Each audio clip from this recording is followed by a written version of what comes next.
It's time, our bottom line time. How everybody doing out there this morning? That's right, you guys. It's Wednesday, hump day. You know what your boy got to do first? Got to get the camera straight. But I just wanted to pop in real quick and say good morning.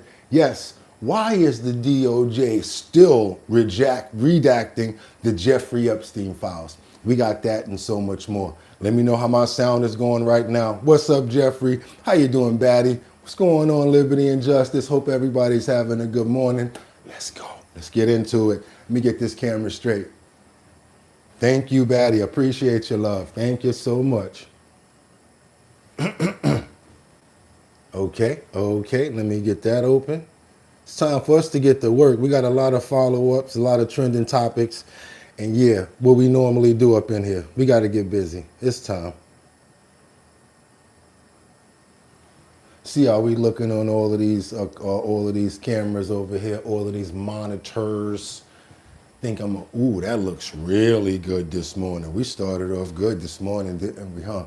I know you like to get that little lip on the top up there, Batty, for your cell phone, right? But, woo, do I like that? I don't want to mess with it. I really don't. Actually, really don't want to mess with that. Batty, let me know if I can get away with that right there. I'm trying to cheat. Can I get away with that, Batty?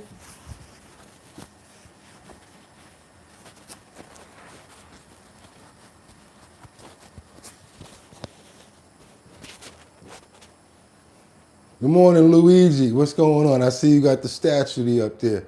There we go. Okay.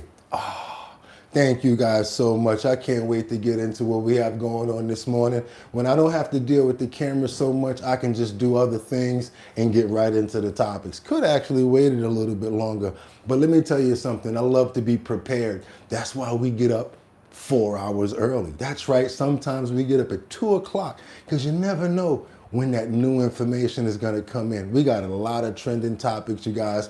We got a lot of current events, and I can't wait because we're about to get into it. Let me see what time we got working over here. We're pretty early behind the 8 ball, but it doesn't matter because guess what I'm going to use that time to do?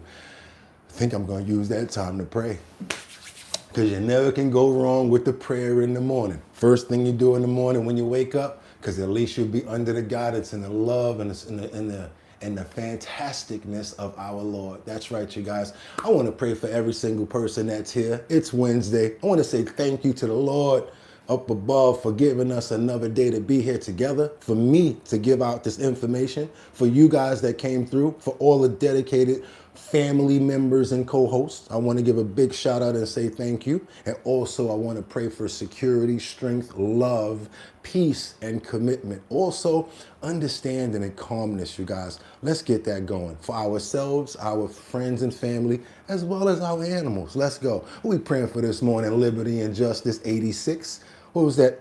Ad Rains. Casey, my brother, good morning. I see VG5P. Got Luigi up in the building this morning. I don't see Sam Champion, but we going for it. What about Jeffrey Spilker and Mark Dorfman? I know already how they get down. They'll be popping in soon. Can't forget about Rebecca Lon Yen Bueno, chiming in from Grand Rapids, Michigan. Also can't forget about people like Miss Swanza, also Kendra Walker and Sam Champion. And that's how we're going to make it go down this morning, you guys. And amen. Luigi, I see you. Amen.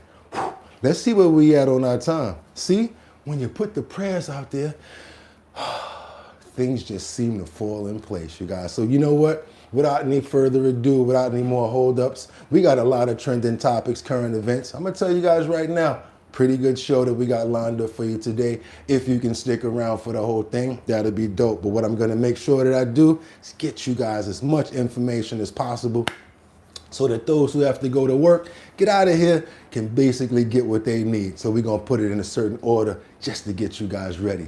So without any further ado, I'm happy it's Wednesday morning, made it another day. Let's do it. And whenever he's ready. Get that right. Let me check. Hold up. Get that audio up if we could cheat. That's right. And I'm ready to go. They're ready to go. I said it's time to start the show. I hope you're ready, yo. Yo, yo, yo, yo, yo.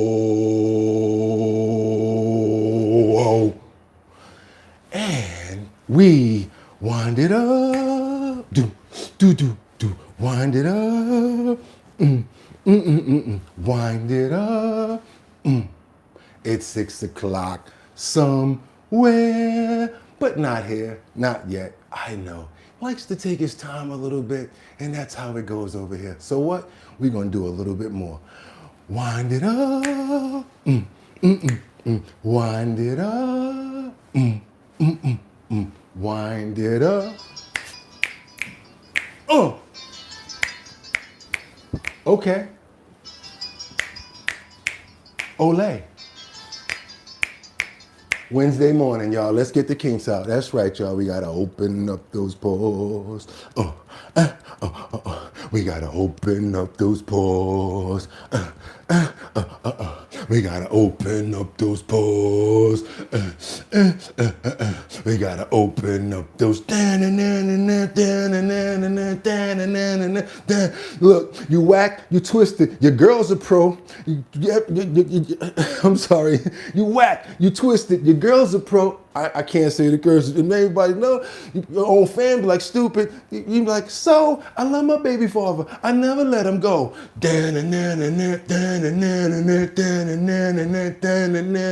Y'all gonna make me lose my mind.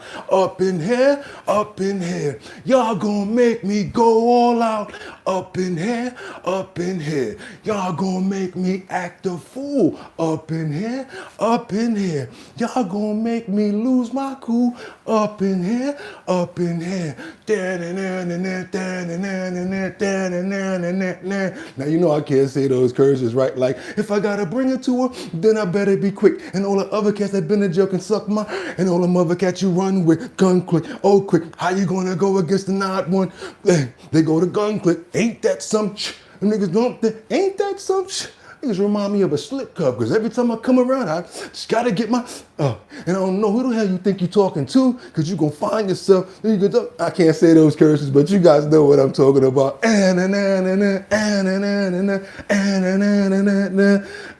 Y'all always wonder why I can't do certain songs. It's too many curses. But anyway, y'all know where we at. It's bottom line. It's time to get into it. And if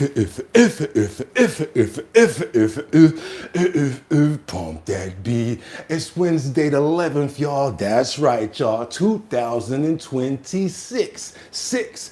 I'm your host, Bugatti NYC, and this here's our bottom line, where we be talking about this and that and chat and this and this and that and that. We be talking about this and that and that and this and this and that. Just got me lit. You whack, you twisted, your girl's a hoe, you broke, the kid ain't yours, and everybody know your own man be like, you stupid. But you be like, so, I love my baby father, I love my baby mother, I never let her go. Go. That was crazy right there. You had to edit that crazy. But you know, sometimes they let it go because it's DMX. And you know, we always show the dog man love. R.I.P. to DMX. The dog, y'all. Y'all know how we do it. It's your boy Bugatti NYC. Y'all could have went anywhere. Fact of the matter that you came here to chill with me for 2 hours or plus of our bottom line. It's time to get into it, you guys. Trending topics, current events, and much, much more. We here to ride the wave. We're going to get into it this morning, y'all. Hope you guys are ready. And what I'm going to tell y'all right now, I got 5 on it. I'm gonna stack 5 videos at a time. Just let me know where you're from, where you're chiming in from is where what I really wanna know, what time it is, as well as, you know, the region and the states and things like that, because we get all the information from all around the world. We like to really pull up and see what's going on. And yes, if you tell us somewhere to look into, we're definitely gonna go and look. Why? Because we like to have relevant conversations so that the chat can have something to talk about, you guys. Let's try to stay on point and on topic as well. And with that being said, without any further ado, they tell me I'm a little long-winded, so I've been trying to cut this segment just a little bit shorter so that we can get right to it. So you know what we're gonna do right now? Let's get into these titles. Let's go. Let's go. What do we have right here? We've got Trump. Why is the DOJ still redacting the Jeffrey Epstein files? As you guys can see, there's a lot of preferential treatment going on. We got this person's name coming out, and then what I'm getting, excuse me guys, I guess from moving around so much, my scarf came out. I can see everything. I don't know what it is about me. It just happens like that sometimes. I apologize. Back to the topics, like I said, the DOJ has now sent out certain information, but don't really know what's happening when it comes down to the details. And now the good thing that's happening is we've got the people that were involved, the victims, that can actually look at these files and say what's right and what's not. I've been saying that since day one. The only people that you really can trust when it comes down to knowing exactly what's going on is the victims. So that's good that they actually are getting a chance to see the Epstein files that are dropped. Also, there are unredacted files that have been given out to Congress right now. So they've been actually able to see the unredacted files as well. Got a lot to keep on going, so we got much, much more to get into. Another situation that you guys probably know that really made a lot of people went viral, pretty broke the bank when it came out to the internet was what? The past Sunday was Super Bowl, you know, exactly, Super Bowl Sunday. And you know who performed? That's right, Bad Bunny performed at the Super Bowl, had a whole cultural fest going on. Lady Gaga came out, a couple of other people came out, Jay-Z and Beyonce were there. What do you guys think about the performance? Because we've got a lot of follow-up and somebody's not happy about the follow-up that she's getting. That's right, you guys, Bad Bunny's Super Bowl performance. We've got Nancy Pelosi who blasts the critics and say, I don't know what you guys are angry about. We actually loved it. So Nancy, she's not feeling the same way that a lot of people are feeling. What do you guys think about that? Last but not least, what do we have here? We've got $1 million welfare fraud ring busted in Massachusetts. Massachusetts was yesterday. Today, I'm gonna probably be taking you guys to Maine or another place. But again, it's $1.5 million, and it's another way that SNAP benefits have been being stolen by residential stores, corner stores. People go in there with the card, they trade the SNAP benefits for partial monetary, and they found another person that stole up to $1.6 million. Been doing it for years. We got a lot to get into, you guys. So guess what? Without any further ado, it's time to get to work. We got some information coming right in this morning from the president. He had an interview yesterday, private interview, and it was on Fox Business. Going to be talking about what's going on right now as far as the greatest period in our time. That's what he's calling it. Economics, what's going on with business, and much, much more. Let's get into it, you guys. I hope you got your water, your coffee, and your tea. But you know about the tea now. Tomorrow we're going to do the coffee. We got another one set up for today. So for everybody that's ready, let's go. Let's get into it, you guys. Hope you got your drinks ready, whatever we're going to do. Whatever you're drinking, let's get into it. Mr. President, welcome. Thanks for coming back to the Kudlow Show. We appreciate it, sir. Thank you. Thank you, Larry. Anyway, I thought I'd start with Dow 50,000. Congratulations with America. That was your Good morning, Truth everyone. Social. The economy is hitting on all cylinders. Most of the experts have been completely wrong about it. So as you look at this thing, it's the midterm elections and so forth. How good a year is it going to be, 2026? Well, I think it's going to be great. When you say 50,000, and by the way, S&P 7,000, which Yes. is, I guess, almost the equivalent. Nice tie, by the way. I love the color.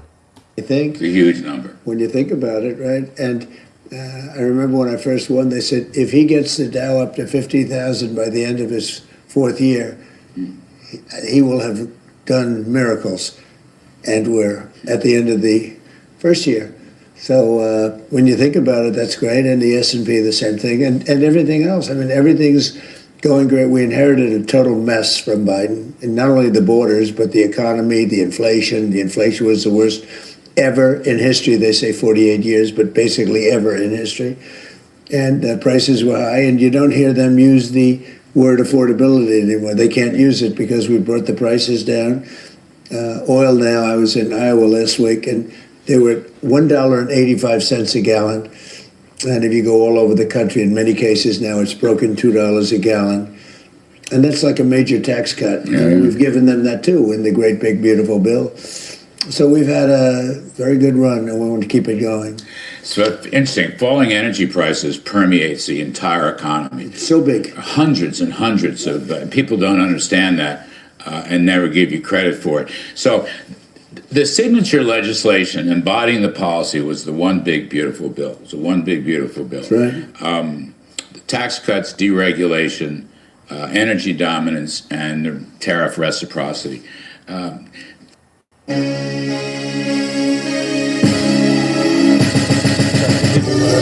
want some more of this. Is there any plans to do a second big beautiful bill? Is there another reconciliation bill out there? There might be deeper tax cuts or more deregulation or what? Anything of that nature. So when I first came in, we met with John Thune, who's a terrific guy, and with, as you know, Mike Johnson, the speaker, and we had about 17 different bills. And I said, let's put them all together. And everybody was against. They weren't really, but it was a long shot. I lobbied you for one big beautiful bill. And you remember? did. It was You after did. the Army Navy came. You did it. Yes. Plenty of people said, you can't get it done. Don't do it. It'll be bad. And we put everything together. And this was a 4-year package. And we put it together and we got it passed. And it was sort of a miracle because, you know, there's, see, I think it worked the other way. There was something in there for everybody. That's how we got it passed. I'm not sure that we would have gotten very many of those bills, but we had many bills. We put them all together. And so in theory, we've gotten everything passed that we need. Now we just have to manage it. But we've gotten everything passed that we need for 4 years. All right, out of respect, I wanted to make sure we broke that open, but out of respect, we got another real serious tragedy that's going on right here that I just got to get into, you guys. It's breaking information right off the press right now. We just got it in. We got this coming into Minnesota. We got a 22-year-old daughter of a GOP government candidate was fatally still nabbed, and police believe her husband is responsible for this situation right here. Let's keep on moving forward, you guys. 31 now here in New York. Had a shocking development in the race for Minnesota governor. The Republican candidate there abruptly suspending his campaign. His 22-year-old daughter has been stabbed to death. Mike Tobin's got the details, Midwest Bureau, and this is tragic. Mike, hello. Yeah, it's a violent tragedy impacting the Minnesota governor's race. The daughter of one of the Republican candidates, as you mentioned there, Bill, Dr. Jeff Johnson, has been stabbed to death. On Saturday night, St. Cloud police responded to a medical emergency at an apartment to the south of St. Cloud. That is where they found 22-year-old Hallie Marie Tobler dead on the scene from stab wounds. We've got a number of photographs of Tobler from social media. They include pictures with her father and her husband. Her 23-year-old husband was found with Keep looking at the pictures, y'all. You hear what you're about to say. Keep looking at the pictures, because the person that did it is actually in these pictures, or allegedly. with her father and her husband. Her 23-year-old husband was found with critical and apparently self-inflicted injuries. According to reports, he is still hospitalized but in the custody of St. Cloud police. Police believe that he is responsible for the death of Hallie Marie Tobler. At last report, that husband had not been charged and therefore is not named. Now, the Republican Party of Minnesota put out a statement that Dr. Jeff Johnson is now suspending his campaign for governor. There are no words that can express the sorrow we feel for Jeff and his family. The loss of a child is unimaginable, and our thoughts and prayers are with them as they grieve in this devastating tragedy. Now, the field of candidates for the Republican nomination of governor is crowded. Jeff Johnson was not in the front of the pack. Lisa Dameth, candidate for governor and Minnesota Speaker of the House, extended her prayers for the Johnson family. Tough stuff, and we'll look. Oh man, that's a terrible situation right there. Life is just too precious. 22, I don't know. What was I doing when I was 22? I knew what I was doing. I was living, and I was lucky to be. Want to say I want to pray for her as well as her family and everybody that was involved in this tragic situation. Want there to be some sort of peace and understanding coming behind it. We're going to find out. We're going to follow the story as I've already been. We're already on top of it. Want to see who's being blamed for it, but at the same time, we want to see that there's some calm and peace that comes to the family in this tragic time. Amen. Let's keep on moving forward, you guys, because I know you guys know about Black Panther, the movie, the vibranium minerals, where it can make like all of these great things with the metals. Well, guess what? We have our own form of vibranium over here. Might be boring to talk about when you think about it. It's actually not. Didn't even know that rare earth is that important when you really think about it. We don't want to talk about it because it's something that's not something like a daily thing that we speak about. But in reality, it's something really important that we should. Because if it wasn't for rare earth, we wouldn't have our cell phones. We wouldn't be able to function and have glass and all sorts of things, believe it or not. We got these situations right now where we're betting on our own country. That's what Trump is basically doing in a big move to bolster U.S. to make our own mineral supplies, similar to vibranium. Well. So hold on a minute. We have these minerals on our own land. I'm blown away about it. Tell you the truth, you guys. I'm kind of blown away about it because, you know, you think about it, but then you really think like, we really have this stuff. Animanium. It sounds like what antimony. Sounds like what Wolverine used in his to cover his bones. United States Antimony Corporation partnering with America's Gold and Silver Corporation on a massive joint venture to construct a state-of-the-art hydrometallurgical processing facility in Idaho to boost production and control over 3 key critical minerals for the United States: copper, silver, and antimony. Joining me now, the 2 leaders behind it all: U.S. Antimony Corporation Chairman and CEO Gary Evans, and America's Gold and Silver Corporation Chairman and CEO Paul Hewitt. Great. Might be somewhere where we need to be investing, you guys. You see them breaking ground? I'm just going to go there. It makes some sense. I always got to invest in gold and silver. What's going on with this antimony stuff? I might want to invest in that. Is that on the market? Great to have you both. Congratulations on this project. Thank you. It's great to be here, Maria. Well, it's great to see you both, and it's certainly important. We understand these are national security issues. So, Gary, kick us off here. Tell us about the partnership and why this is important. Well, as you know, we're the only antimony producer that does mining to finished product. And we've been processing his product with America's Gold and Silver now for years, going through a plant in Canada. And what we're doing today is circumventing that by building our own hydromet plant so we could put this plant right at his mine and use this new technology to make antimony at a cheaper cost and faster than what's been done in the past. And remind our audience why those minerals are so important. Well, his operation is copper, silver, lead, and antimony. And so this first phase of our project will pull that antimony out and allow us to take it then to our smelter in Thompson Falls to make munitions grade material to feed the U.S. government. And Paul, what I'm really getting at is these minerals are important not just for devices and technology, but for the military. They absolutely are. Tell us Munitions. Listen, our mine has been around since World War II, actually producing this product for the military. It's very important for weapons grades. It's important for electrical stuff. People don't understand how important antimony is. And given that we produce 5 critical minerals, as Gary was pointing out, it's extremely important that this mine is reactivated. And that's what we've done in this last 12 months. We've been injecting about $90 million of capital. We're spending another $90 million with over 300 employees. We're mining about 500 tons of ore, raw ore, every day from the underground, bringing it to surface, Maria. We have a mill on surface. We crush it. We produce a concentrate. In that concentrate, we've got about 15 to 20% antimony. We've got 24% copper, 35% lead, and about 700 ounce per ton silver. So rather than ship all that up into Canada, we're going to be able to take off all the antimony here locally with this new facility with Gary's team. So we're very excited to partner with Gary's group. They're experts in the U.S. antimony.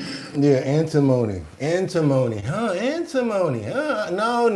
Don't get it messed up, you guys talking about alimony. Antimony. Over there talking about alimony. No, you make money off of this one. The other one is when you're womp, womp, womp.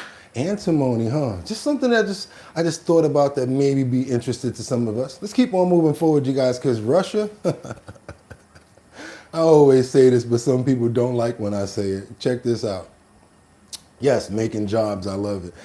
Bring your coffee. That's right, bring on your coffee. Another thing I like to talk about is Russia, because I know you guys get angry with me when I say this, but if you're having this much trouble with Ukraine, do I even have to say the rest of it? Why were we ever scared of them? Like, are you serious? You're having this much trouble with Ukraine. What could you possibly have done to us? Okay, let's keep it moving forward because I already said it. It's out the bag. But guess what's going on right now? I'm going to show you how Ukraine is getting down. And they're a worthy adversary. They don't just think about, oh, let me go get you and do something like that. They're actually doing other things. Ukraine is not just a weak adversary at all, especially when they can locate Putin's hidden weapon stash and boom, boom, boom, the whole thing. They sent the drone in there and was like, oh, this is where your stash is at, huh? Boom, got rid of everything. Yo, check this out. If y'all can't mess with them, I know y'all couldn't do nothing with us. And I know a lot of people don't like when I say that, but I'm going there, yo. They couldn't do jack with us. We the ones that's selling them the stuff to hold y'all down. So we really want to, man, listen, let's go ahead and do what we got to do over here. Press this button so y'all can see this. This is drone footage. I'm a drone. I got a whole bunch of C4 on me. All I got to do is press the button. Coming from Ukraine. Oh, this is your stash? Boom, boom, boom. Oh, this your stash right here? That's your stash, huh? Yeah. That was your stash, right? Let's get into it real quick. This is the moment a Ukrainian drone, boom, boom, boom, up a mine road being used to store Russian equipment near Pokrovsk. There we go again. Didn't even wait to see what it was. Meanwhile, and I don't even know what that name is, Ukrainian soldiers from the 24th Mechanized Brigade pow down a Russian drone. Don't know what all that's. I can't even say that. I can't even believe it. Start to. This is the only thing I don't respect and like about this is it's urban warfare with a W in the front. That's people's homes over there, and they literally flying around with these drill zones, and they popping them out the air like they playing duck hunt. It's crazy. You seen that, right? So now, even though he knocked it out the air, it still created a boom boom on the ground. But okay.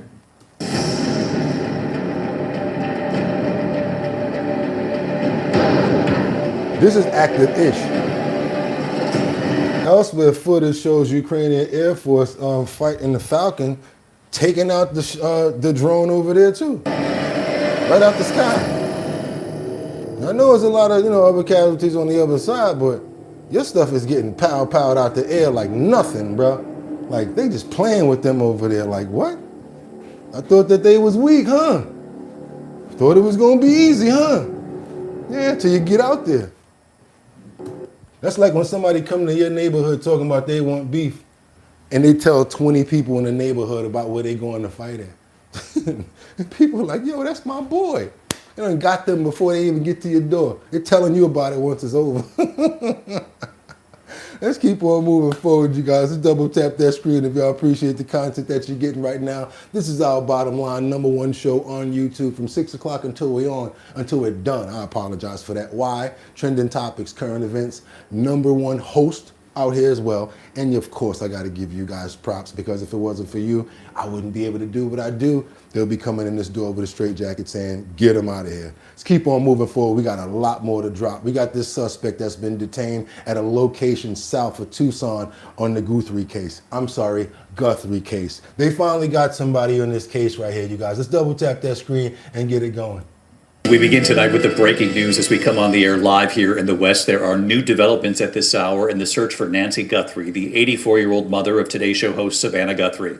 A law enforcement official briefed on the investigation, telling ABC News just moments ago that the Pima County Sheriff's Department, with assistance from the FBI, has now detained an individual for questioning in connection with the abduction of Nancy Guthrie, Savannah Guthrie's mother. Let's bring in our chief investigative correspondent, Aaron Katursky, leading us off with his late reporting here. Aaron, what have you learned about where this person was detained?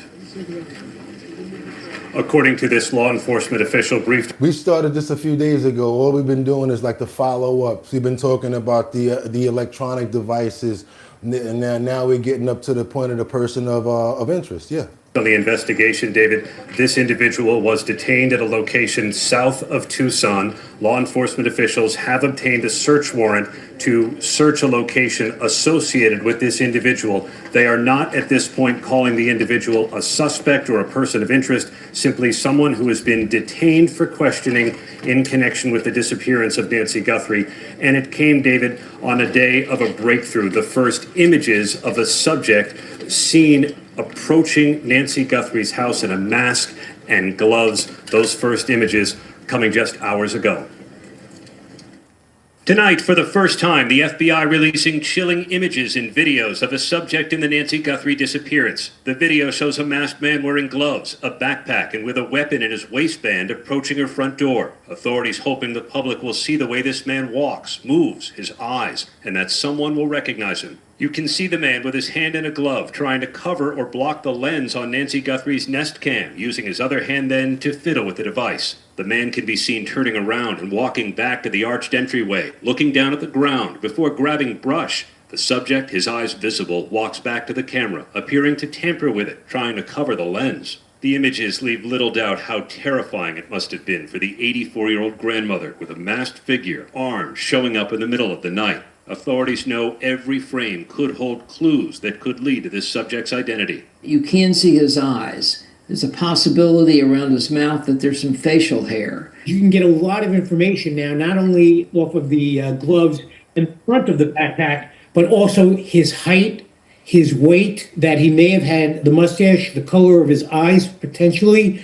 Even though it is black and white, they may be able to go with the hue of his eyes. And today, Savannah Guthrie quickly sharing the new images from the FBI on Instagram, posting, "Someone out there recognizes this person." And of her mother, she says, "We believe she is still out there. Bring her home." Sources told ABC News the Guthrie family was shown these images before they were made public and did not recognize the man. Tonight, the FBI says, after working closely with our private sector partners to continue to recover any images or video footage from Nancy Guthrie's home that may have been lost, corrupted, or inaccessible due to a variety of factors, the video was recovered from residual data located in back-end systems. Nancy Guthrie had a Nest camera at her front door. That company's owned by Google. And although you can record in real time, Guthrie did not have a current subscription to access the images. Damn. Google said it was assisting the investigation. Damn. Nancy Guthrie was last seen 10 days ago now, Saturday, January 31st, when her family dropped her home just before 10 p.m. after dinner and game night at her daughter Annie's house. It's not clear when these new images were recorded, but investigators say the doorbell camera disconnected at 1:47 early Sunday morning, and about 40 minutes later, Nancy's pacemaker app disconnected from her phone. Investigators say DNA tests confirm the spots of blood found at the front door were Nancy Guthrie's, and you can... That's the reason why I'm thinking like it's bad. And plus, they said a pacemaker went offline. Does that mean it stopped working, communicating, or what? And then she has maybe 9 different she has 9 different medications that she needs to be taking. You guys do your boy a favor, double tap that screen to get those likes up. Keep on getting more people over here to know these stories and what's going on. See, that camera is gone. Over the weekend, the FBI spotted on the roof of Guthrie's home inspecting a different camera. Are they able to get further video from that camera that they found above the residence over the weekend? If they're able to get more video, hey, maybe we'll get a car, maybe we'll get a picture of Nancy leaving the residence. Tonight, this major break in the case comes after 2 deadlines passed from someone who claimed to be Nancy Guthrie's abductor. NBC reporting they demanded $6 million in Bitcoin. It's unclear tonight if authorities believe the person behind those demands was really the abductor, but the family had no choice but to engage, pleading for proof that their mother was still alive. That proof of life never came. Oh God, terrible tragic event right there. Yeah, we went over this already as well with them having to sit down. The brother had his own follow-up after that, and we're still at the same place. You guys, without having that information and without having that, with that medication and her heart monitor being online, and then with the red stains, I don't want to say it on here. Sorry, you guys, I don't know. I think it's a pretty bad situation that we might be looking forward to. Sorry to say it, but I still want to pray for the safe return of her mother. Might be a situation where they're actually able to keep her alive and they're just really trying to get that monetary. I don't care what their agenda is, but to get some closure and understanding for what the family is asking for, definitely would love to pray for that, Lord. Amen. try to keep on moving forward, because that's all we can do. And instead of saying, I'm gonna pray for you, I don't like people say that. Oh, I'm gonna pray for you. I pray for you right now. Give me your hand. Let's go. And not only because I like to get stuff out the way, but I want to make sure I did what I said I was going to do. Let's keep on moving forward, you guys. I'm going to start asking some questions today that I wouldn't normally ask, because we got about 3 years left. I want to know, would you vote for J.D. Vance as the next president? Going straight for it. I want to know. They're trying to, is a hint of J.D. Vance running for the next for the next election to be nominated for president. Would you guys actually vote for J.D. Vance? Do you think that he'd be good for presidency? And if not, I want to know, I want to cheat 3 years early. Who do you guys think would be good to be the president? No matter what party it is, who do you guys think would be a good president? V says thumbs down. Audrey, are you still praying? Thank you. J.D. Vance is the controlled op. Got another person that says no. Yes, Lord, we pray for her. Yeah, we definitely do. Jay Cricket said, I don't know. Primary would be nice. Jeff Spilker, I need to hear more from him. I think that's why he's been getting active now. Liberty? Liberty, I need more than no, because I really listen to you. Give me a couple of sentences. I appreciate it. I really want to know the thought process on that, because I want to get into it. I would if DJT was vice president. Okay. Donald Trump was vice president. Okay, that was a good one. Adrian says, why they didn't have a Ring camera? They had a different brand. I don't know yet, says a couple of people. I want a new face. Let's keep on moving forward, because he is having questions with the press before reporting to Armenia for peace talks. Then en route to Azerbaijan or whatever. I guess the president sends him to certain places to do certain things. I gotta say, he's been more outspoken now, and I have been hearing much more from him. But do I feel that it's presidential coming from J.D. Vance? Do vice presidents have successful turnovers as becoming the president? Not necessarily. We did have it happen from Joe Biden, but that was just because everybody was going against you know who. Let's keep on moving forward, you guys. Let's go. Hey guys, how are you? First of all, I want to thank Prime Minister Pashinyan and of course the President for making a visit like this today possible. I'm grateful the President sent me here, but most of all for the peace deal that we've struck, and I think the prosperity that it's unlocking both for Armenia and for the American people.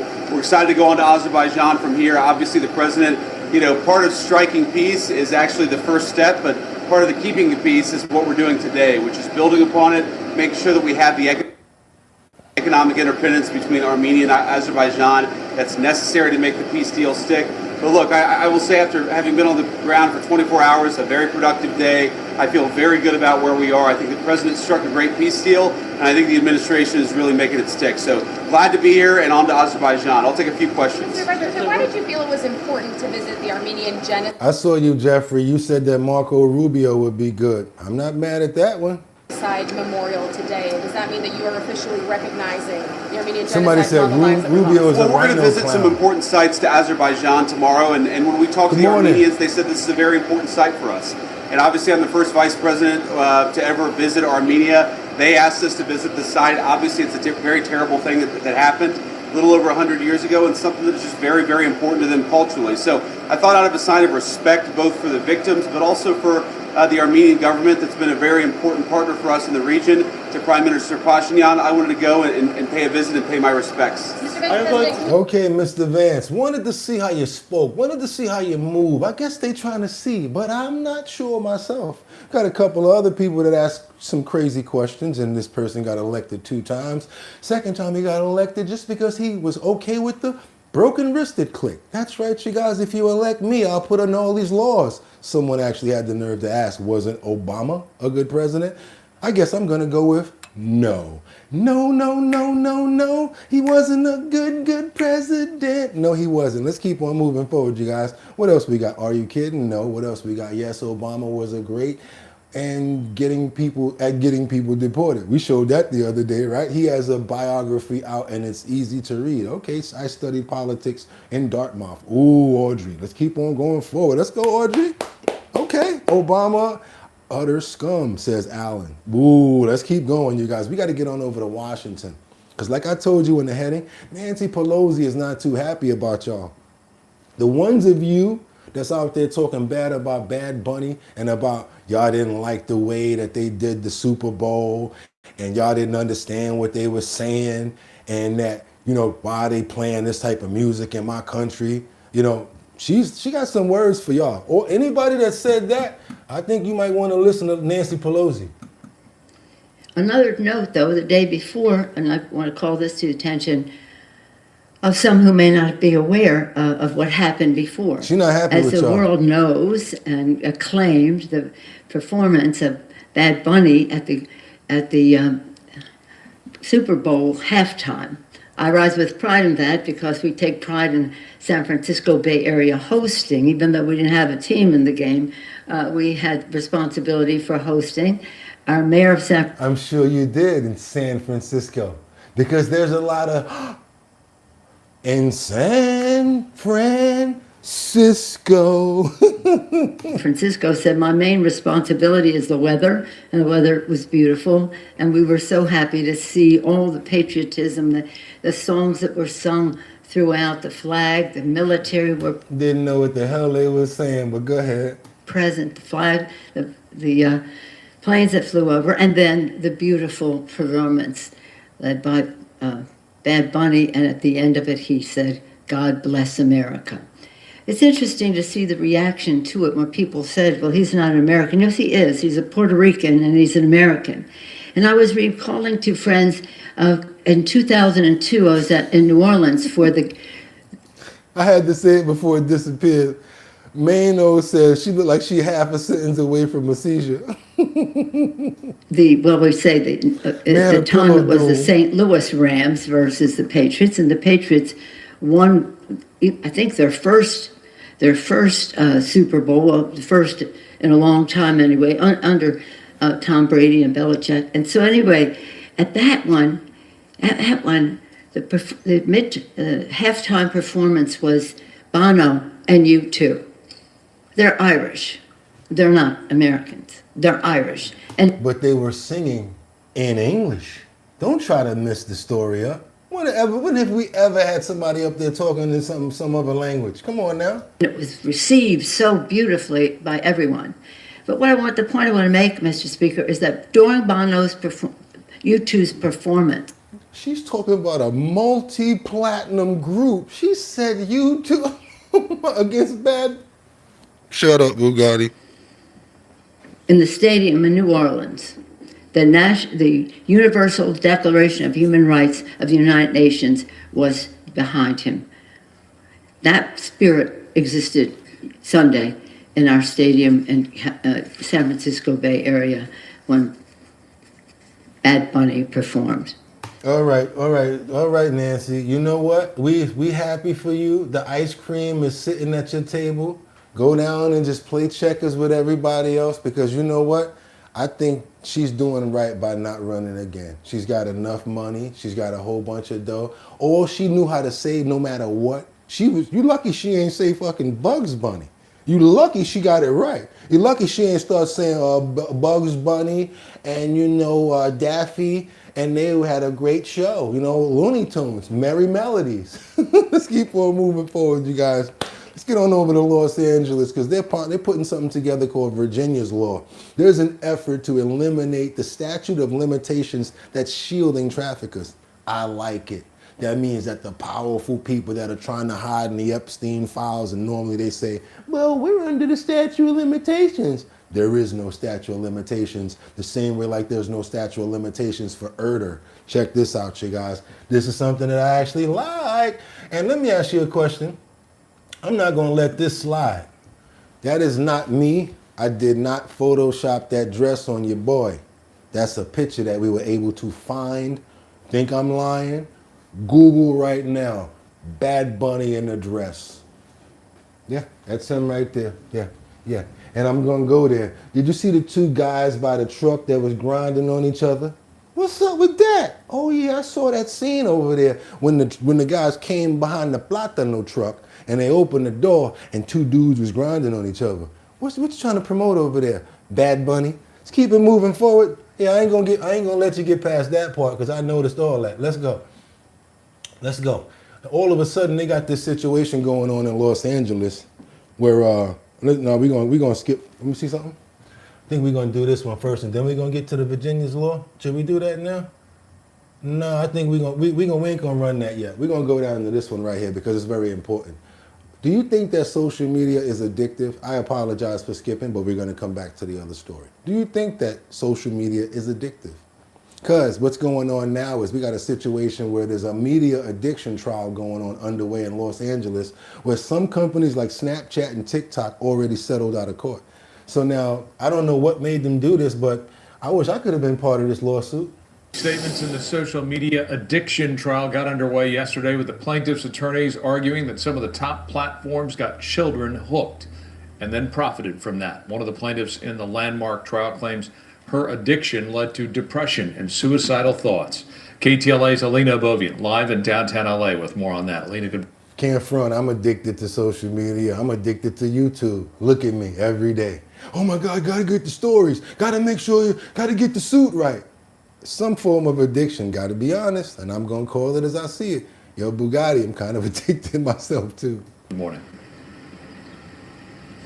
Frank, good morning. Well, this is turning out to be a very closely watched case considering the precedent it could set, opening the floodgates for thousands of similar cases across the country. Now, yesterday, as you mentioned, was the first day for opening statements, and today we're told that attorney for YouTube will be speaking. Now, this case marks the first time a jury will hear arguments in a civil lawsuit targeting major tech companies, including Meta, the parent company of Instagram and Facebook, and Google's YouTube. Parent companies for TikTok and Snap settled for undisclosed amounts just before the trial. Families and plaintiffs claim the companies intentionally designed their platforms to be addictive for young users, contributing to depression, cyberbullying, and in some cases, devastating mental health consequences. Do you find yourself on your phone just going and going and going and going, not even paying attention to time? And then when you start noticing the time that you're spending on it, you start mentally telling yourself, I need to get off this phone. I need to stop doing this. But you wind up being on that phone for damn near 2 hours? Yeah, that's addiction. At the center of the case is a 19-year-old plaintiff identified as KGM, who alleges early social media use led to addiction, bullying, and suicidal thoughts. Attorneys argue the platforms use behavioral techniques similar to those once employed by the tobacco industry to keep young users engaged. Tech companies named in the lawsuit strongly deny those claims, pointing instead to safety tools and arguing they shouldn't be held liable for third-party content posted on their sites.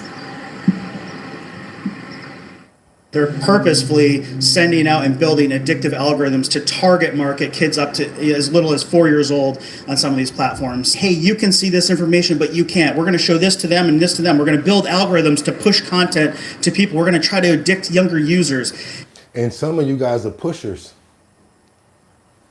I'm your mama, I'm your daddy, I'm that nigga in the alley, I'm that brother that you need, a true friend, come indeed. You know me, I'm your friend, your true boy, thick and thin. I'm your pusher, man. Now, mom, you know I love you. Sis and aunt, you know I love you too. Bro, come on now, you know I love you. But sometimes when you want the little one to calm down, you know you hand them that iPad. You know, you say, go and get your iPad. Why? Because you know once they got that iPad, they're there all day like this. And then when you want them to stop, now they're stuck on it. How many people are going to honestly tell the truth? You're a pusher. If you're an iPad pusher, be honest about it. Grandma, you've been pushing iPads too. Don't even try to sit back there. Let me get that girl that iPad to calm her down. You know what I'm talking about. How many people say you can give a baby an iPad and they work it like that? Like they're magicians. I don't even know what the hell is going on. You give it to the kids, they know. Yeah, that's what I'm talking about. We call it suppression with the iPad, like try to contain them with the iPads. Got to be careful with doing that too, you guys. We got to be careful out here because there is a certain point of addiction that we all have to pay attention to.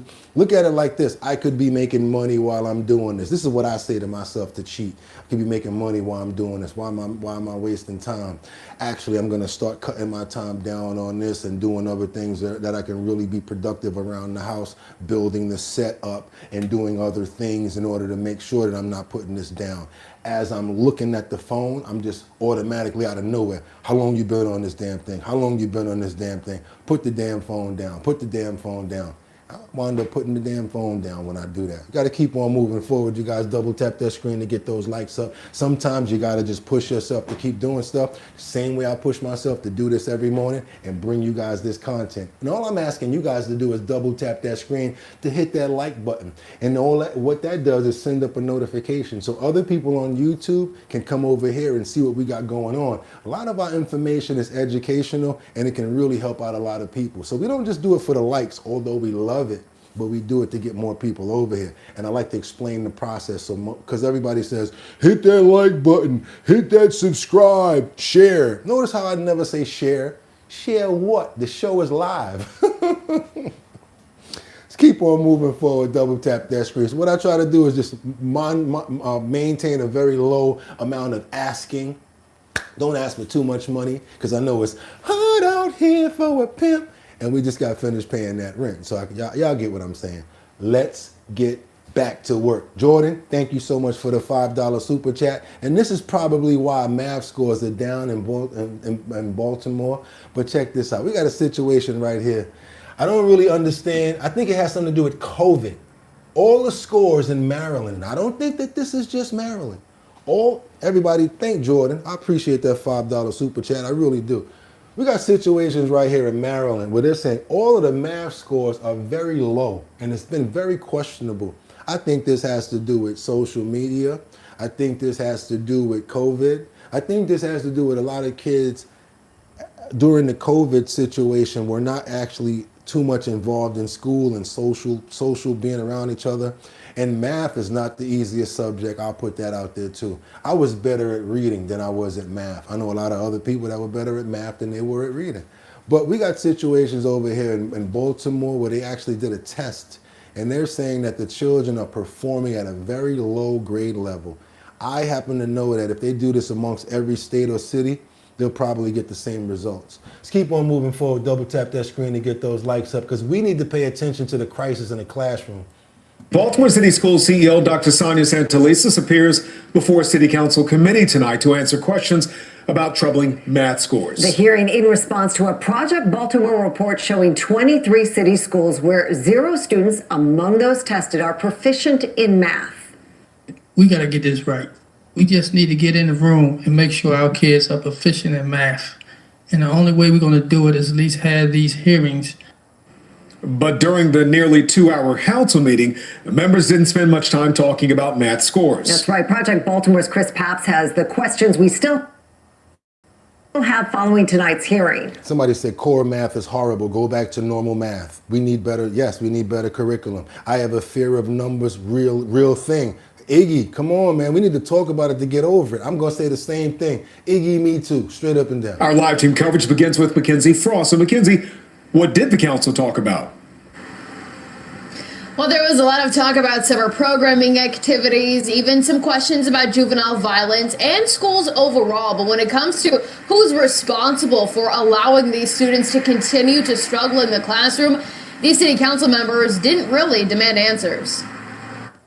Imagine being able to build an app with... Somebody said, my son is so confused when I show him how to divide numbers. You see what I'm saying? That core math is crazy. Everybody's saying it. Practice, practice, practice. You have to do your homework and learn the operations. There you go. You got to learn the functions. They pushing the kids through the schools, 10, 9th grade, and then no more pushing when they probably should have been held back earlier. You're right. They getting rid of them. They did the same thing to me, man. I wasn't ready to... With your name on it, just by thinking about it. Meet Base 40.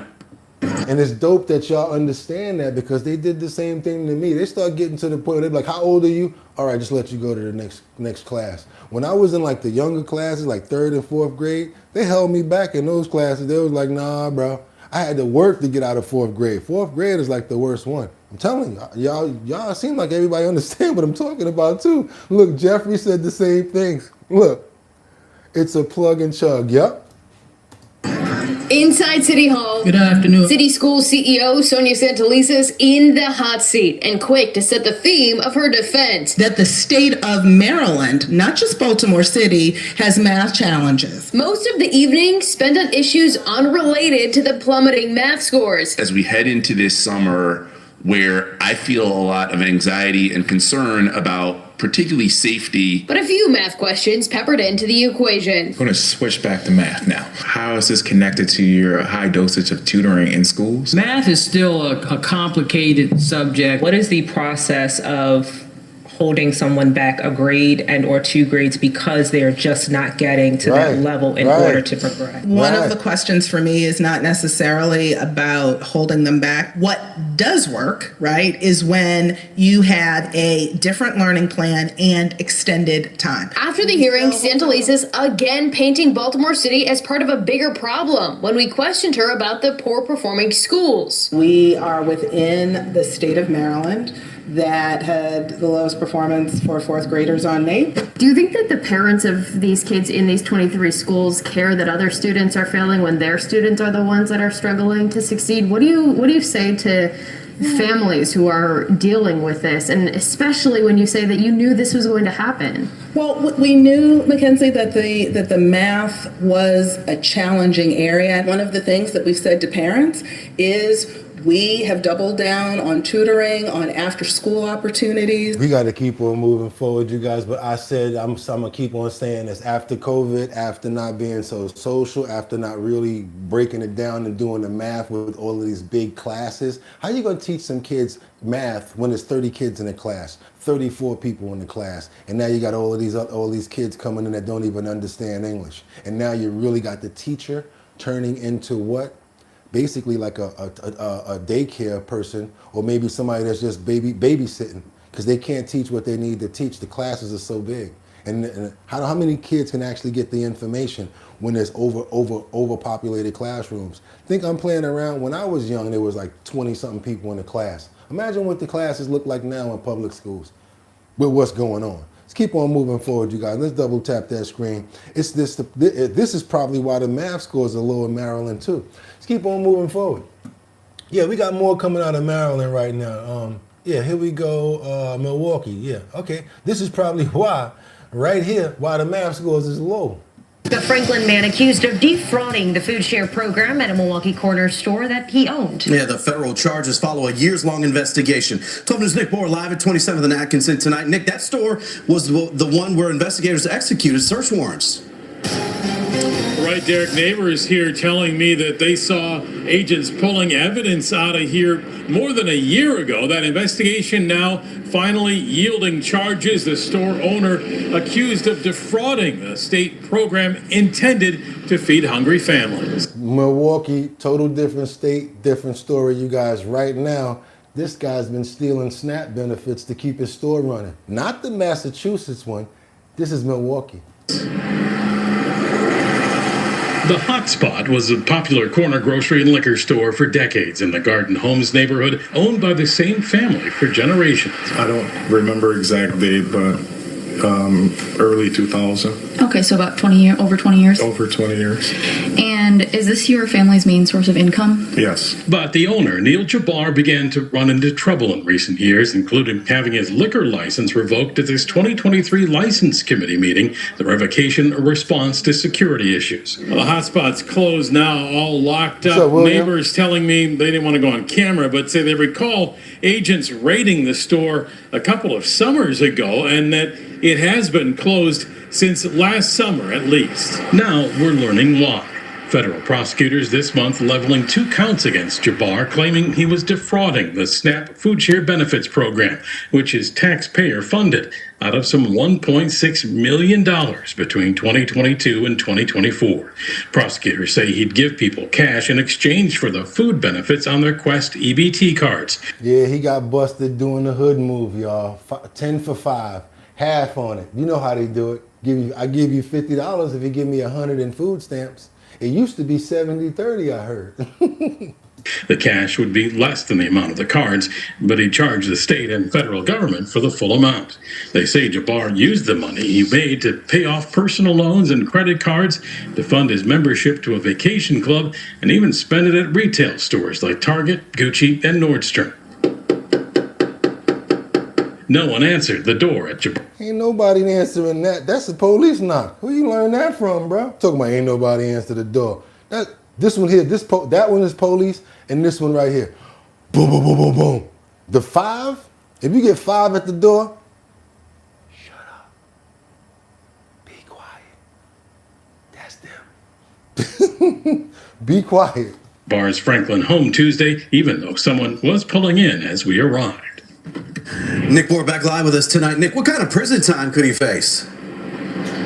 Well, according to the documents we've obtained, he's agreed to plead guilty in exchange for lowered sentencing recommendations to 2 federal counts. And on those cases, he could face a maximum sentence of more than 20 years, though. Nick Moore leading us off live in Milwaukee. That's what I'm saying. They be thinking that they're going to get away with this stuff for 20 years. Yo, you hustle hard and go hard and work, you can actually make $1 million in 20 years. But what you can't do, you're going to have to be some sort of I'm talking about some sort of real smart person to be able to make that amount of money in prison. Well, I'm good, y'all. And ain't no way in the world I'm gonna get to this ripe old age to do something stupid like that. Nah, bro. Really thought that they was getting over. There you go. Somebody said they was getting $63 before. Sometime back in the day it was $75 for every 100. Oh, I see we got a couple of people in here that were doing their thing. Had a little connections, huh, you say. Hope you wasn't dealing with this dude because they got you on file if he had you in Milwaukee. Let's keep on moving forward, you guys. Now we're going to get into this Turley back and forth situation. I don't know if you guys remember yesterday, we reported on this 59-year-old lady. She stole identities as well as a passport. She had over $400,000 that she was skimming off the top. This is what they do. They come into our country, they start stealing money, and then they start looking at you like they better than you. Oh, I'm making money. You know, you guys are just Americans, and you guys think that, we're better than you, so I'm going to go get my Birkin, I'm going to go do this. I'm driving through with my Mercedes and all my label stuff and all my Gucci and all my stuff. A lot of them do that because they're really big on labels. They're really big on that. It makes you feel like you're not in the ghetto anymore. Notice that. Let's keep on moving forward, you guys. Check this out. The U.S. Attorney's Office in Massachusetts is reigniting the debate over election integrity. Lina Maria Orovio Hernandez is now a convicted felon after being found. Anybody with 4 names, be careful. Anybody with 2 first names, be careful. Guilty of using a stolen identity to vote in the 2024 U.S. election.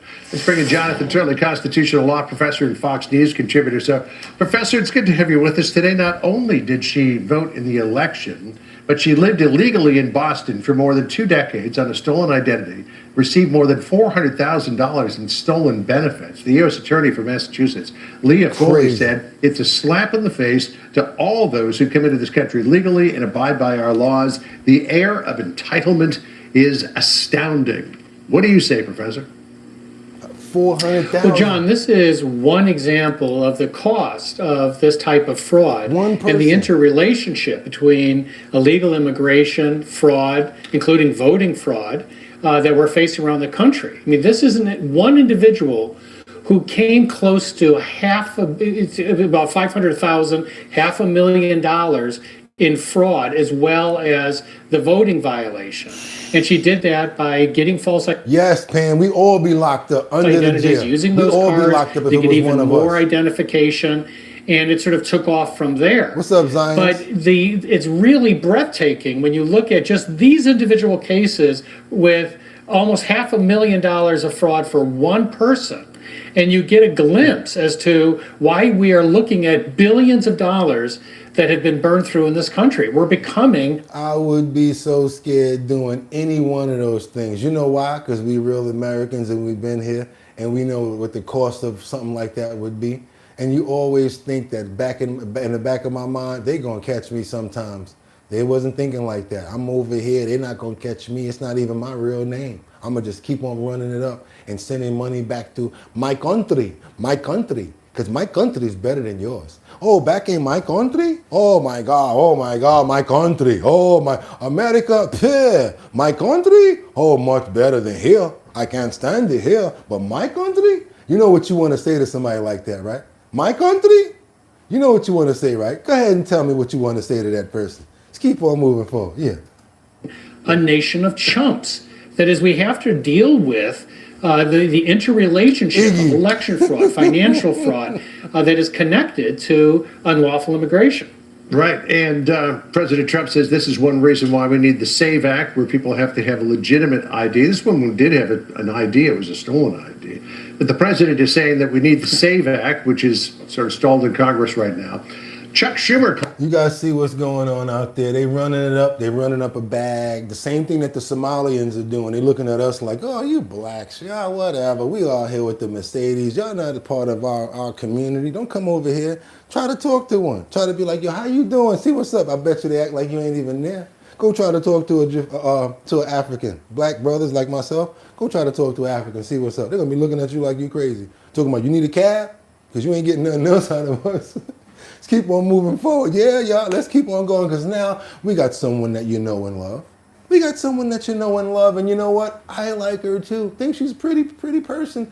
If we weren't on different sides of the scope, you know, might be good friends. You never know. You know who I'm talking about. My Little Pony, give me the deal now. Mister, can I please get the whole big bag? That's right. We're talking about none other than Miss Jasmine Crockett. She sends a message to President Donald Trump about these children. She's not really happy about the Maxwell deposition and what's going on with Jeffrey Epstein. Let's get into this topic, you guys. We got a lot to peel back when it comes to the Jeffrey Epstein saga. Let's go. And what is your message to President Trump in that case? Same thing. We're going to be on his ass. I mean, you know, it is so. I don't really know where we are in this country. Why are we even having this conversation? The United States is falling apart right now, partially because he's going out and randomly allowing for the killings of people in the middle of the street. But the other part of it is that we have a 34-count convicted felon, and there are people that are still shielding him from any type of accountability as it relates to a child sex trafficking ring. It is time to take the blinders off. Kind of like the first person that's talking about the pizza, since I could say it now. I could say it now because nobody else was talking about it. Nobody else is bringing it out. I could say it now. And I appreciate the fact that you said it. The children. Nobody really was just focused on children. And when I say children, I mean like 14, 13, 15, you know, teenagers, even though they had 19-year-olds and probably younger than that. But the children who they were speaking about when it came down to Pizzagate. I don't understand why we are pretending like any of this is normal. And I think that that is the level of frustration that so many people are bringing, whether you're a Democrat, Republican, or independent, specifically to the Epstein file situation. Because right now we know that they were willing to try to throw the Clintons in prison for not showing up, yet they won't even allow us to bring other people into committee who we know are mentioned in these files and mentioned so much more. So who do you want to bring in? There was nobody else that you sent that you had up that didn't go in unless you're talking about Bill Clinton or Hillary. We're still waiting to see what's going on with them.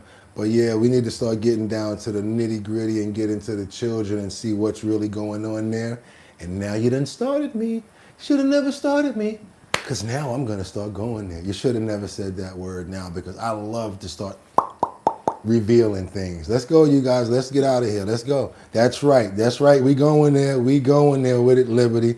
We're going to start getting into that. Let's go. Because now, what are we doing right now? We got the Virginia law up yet? Is the Virginia law up yet? I think Virginia's law is up right now where they're actually putting this law together where there's not going to be any more of this intimidation and trying to shield people when it comes down to, oh, there's a statute of limitations.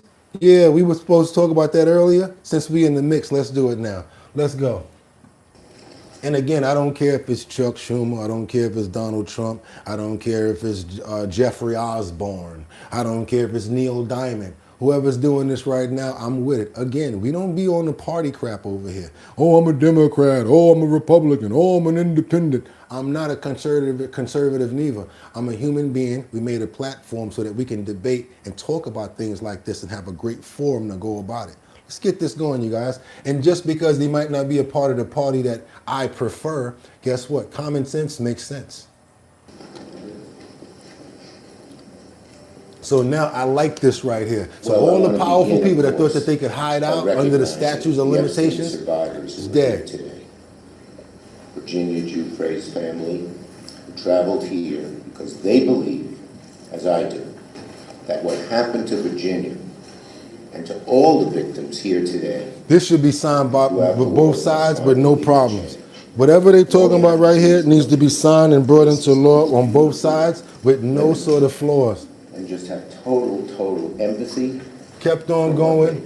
Sister and brother basically got up, they spoke. Audio is very bad. Audio is pretty bad. When they were you have championed these issues for many years in the House and in the Senate. But I want to also acknowledge the survivors. We have shed tears together because what happened was horrible.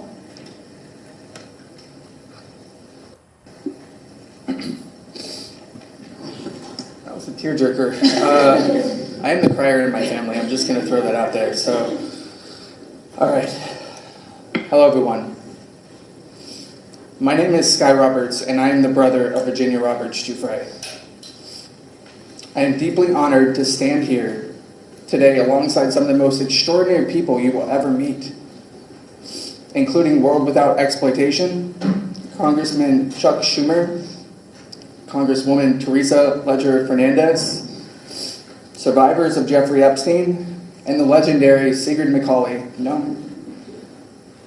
So hopefully that gets signed in, you guys. Again, we keep on moving forward. We got a lot going on, but the fact of the matter, we got to let you guys know what's going on so that we can know what we're dealing with. And what we do, we go tomorrow and see if we can find some more that has to do with that law going through. We see if it's actually been implemented, because honestly, I think it's a good thing. But will there be pushback? Will there be other people that say, nah, we don't want to do that? And why wouldn't you want to? Are you protecting anybody? Let's keep on moving forward right now, because we got more survivors that says just because Ghislaine Maxwell says that she wasn't a part of anything does not mean it's true. She's trying to play to try to get out of court. She wants to see if she can get a pardon. But these people that have actually been dealing with them, like I said, when you send out a piece of paper that has someone's name on it in an instance that happened, there's another person that can read that and say, hey, that was me.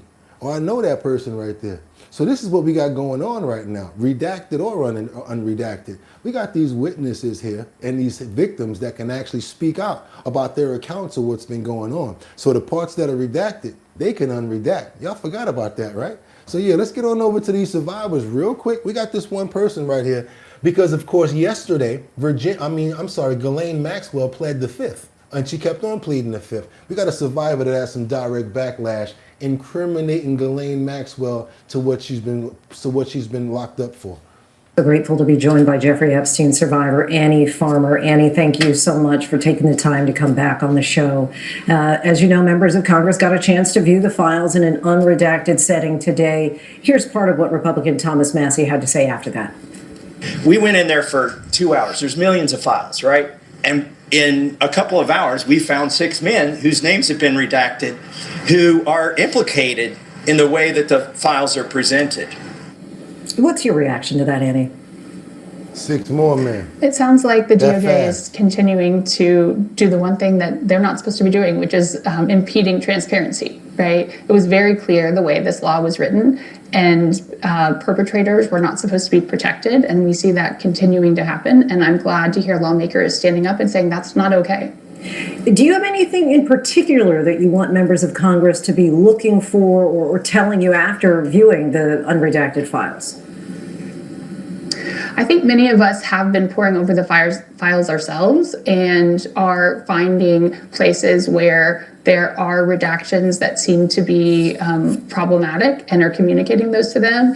I know in one example, there appears to be a reference to my sister Maria Farmer's 1996 report, and there's a few lines that signal that that's what it's about, and then there's a lot of blocked text. So what is the explanation for that? One of the central questions we have is, why was nothing done with that report in 1996 to prevent the abuse of so many? So I think that's a great example of the kind of thing we want more information about that we should be able to see. Like I said, now that you got the file, she can say, oh, that was me, that was my sister. Perfect example of what can happen with all of this stuff once you get the witnesses' accounts, the victims' accounts. Ghislaine Maxwell, as you know, pleaded the fifth today at a congressional hearing again and again.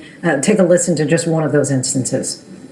Ms. Maxwell, have you ever coerced, directed, or otherwise instructed any young woman or girl to provide sexual favors to Mr. Epstein or any other individual? I invoke my Fifth Amendment right to silence. As her lawyer continues to press for clemency in exchange for her testimony, something President Trump has continually declined to rule out, how does this all make you feel? It's honestly very disturbing to see these images of her and have her be looked at as someone who could potentially be providing any kind of information in this case. I mean, she has refused over and over to cooperate with the investigation. She's refused to she doesn't have any empathy or has not expressed any empathy or remorse to her victims. So I think it's highly problematic that anyone would consider negotiating with a serious criminal like this. And I think it would just really be indicative of guilt in some way, because we know that she is not a credible source of information. And you say to her victims, as you know, she has repeatedly said that she had no involvement directly with actually abuse. Yeah, I can speak, very personally, but the fact that that's not true. She was abusive towards me, and there's so many other crimes that she committed that she wasn't even prosecuted for. They're not talking about physically abusive, like hitting her with a stick or anything like that. When she says abuse, they're not talking about physical abuse. They're not talking about get over there and sit your. She's not talking about that. Talking about participating in incidents with Jeffrey Epstein as she was being. Yeah, M-worded. Keep on moving forward right now, because there's nobody right now that we're going to be pulling over and we're going to be hiding for and we're going to be looking out for, because if the light is on you, it's time to come out and answer some questions, Mr. Lutnick. That's right. Oh, Bugatti went there. That's right. Mr. Howard Lutnick, come to the front of the stage, please. We got some breaking news about Mr. Howard Lutnick. He's been grilled for the Epstein his Epstein affiliation. But then we come to find out that he actually went to Epstein Island. After further questioning, we find out that he had lunch with Mr. Epstein, some stuff that he never even mentioned. And then after further investigation, we found out that he had an hour meeting with him at a different time. So Mr. Lutnick, you go from calling this man a disgusting piece of crap, saying stuff about him, why did he have all these massage chairs around, to having two more interactions that you never spoke about. That's questionable to me. Let's keep on moving forward now, because we got Chris Von Hollen, and it says, and I'm going to be honest with you, I don't know if I believe Mr. Lutnick anymore, and it may be time for you to resign. I'm just going to go there, because if the same thing can happen over pond, cross pond, does not mean that it can't happen here. We got other people in the administration that are leaving across the pond. So, thank you, Mr. Chairman. Secretary Lutnick, as I said in my opening statement, you led people to believe that you had cut off all contact with Jeffrey Epstein after the 2005 encounter you and your wife had in his apartment. But as I'm sure you know, the Epstein files show a very different record of interaction. Uh-oh. Why do the Epstein files show you coordinating a meeting and planning a visit with Jeffrey Epstein on his private island in December 2012? Thank you for the question. I'm glad to be here to make it clear that I met Jeffrey Epstein when I moved to a house next door to him in New York. Right? And I met him then.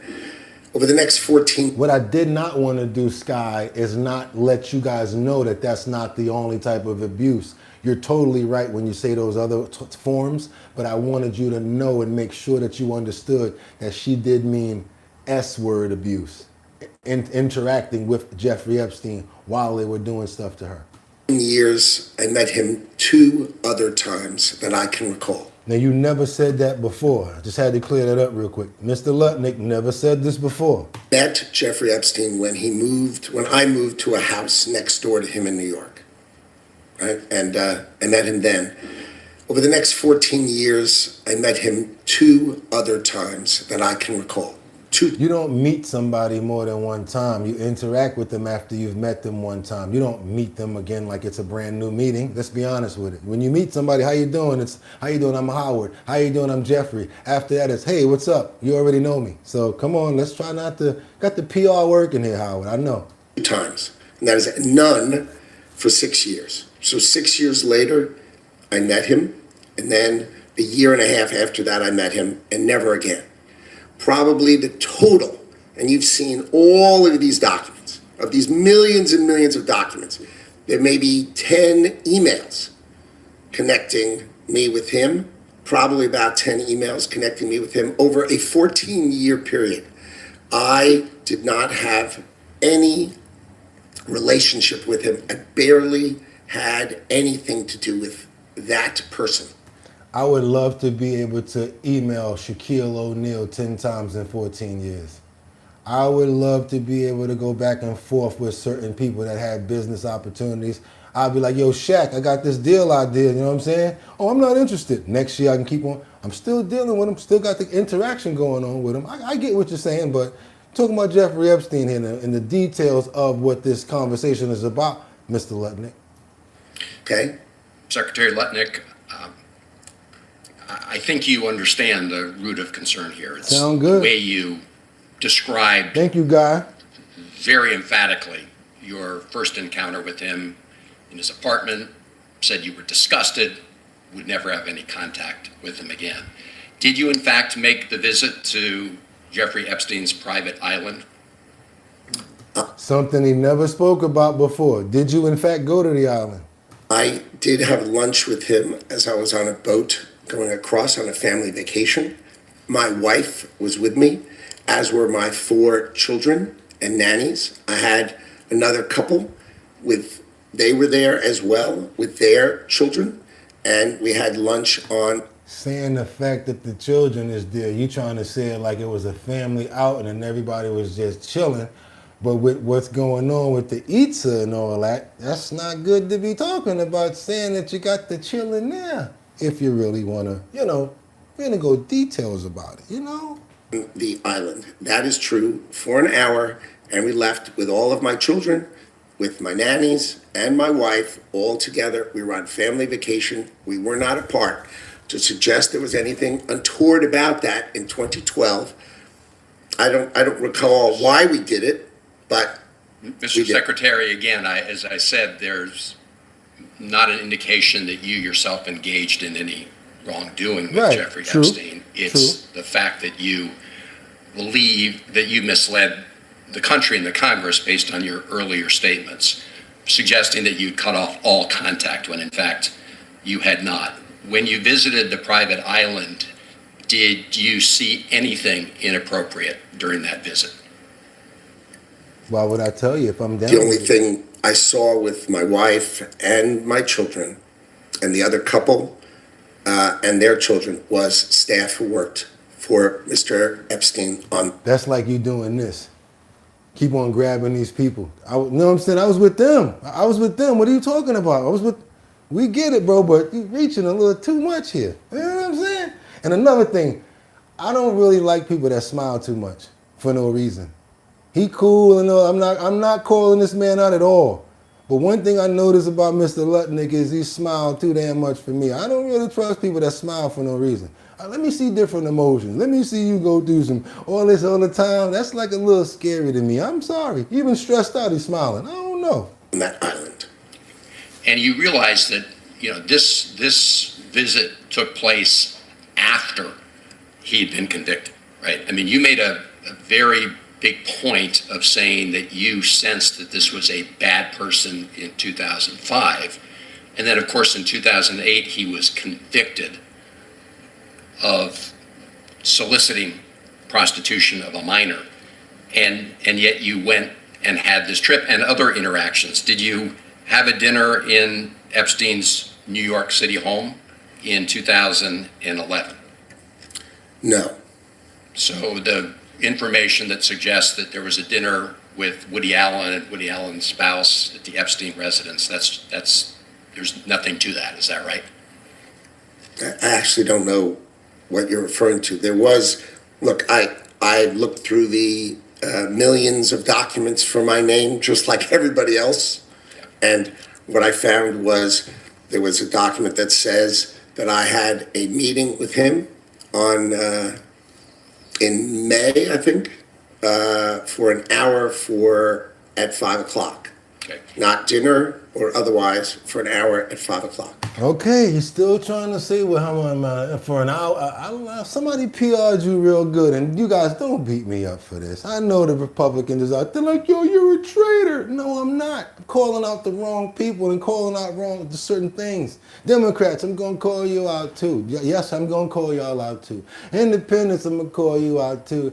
And what you guys over there call yourselves? Conservatives, I'm gonna call you out too. And then I'm gonna go stand in the bathroom and do the I'm starting with the man in the mirror. Because the first thing you got to do before you look at other people is look at yourself, especially when it comes down to life. So who am I to judge? But I just want to see what's going on here. That's what I'm trying to tell you guys. We love to get information from everywhere. We bring it to the forefront, and then we get an idea of what we want to decide. So again, it doesn't matter the platform. It's Fox or if it's AP or whatever like that. It doesn't matter. NBC, CBS. No matter what it is, we make the final decisions here. Let's keep on moving forward because now we got some information that, where we at right now? Let me see what I got. I can keep on rocking. Oh yeah, we got more. I thought we was getting, behind, but no, don't worry about it, Liberty. We got some heat coming. Breaking news. We got Thomas Massey and Rohan reviewed the unredacted files. Yeah, guess what? The Congress now and certain people, they can actually review the unredacted files. And Howard, I would separate from the president right now if I were you, just so that you're not making the administration look bad, buddy. Don't try to be greedy and just stick in it to try to fight through. I think you need to keep it moving. Kick a rock for a block. Welcome to the cold. Yeah, sorry to keep you guys out here that long.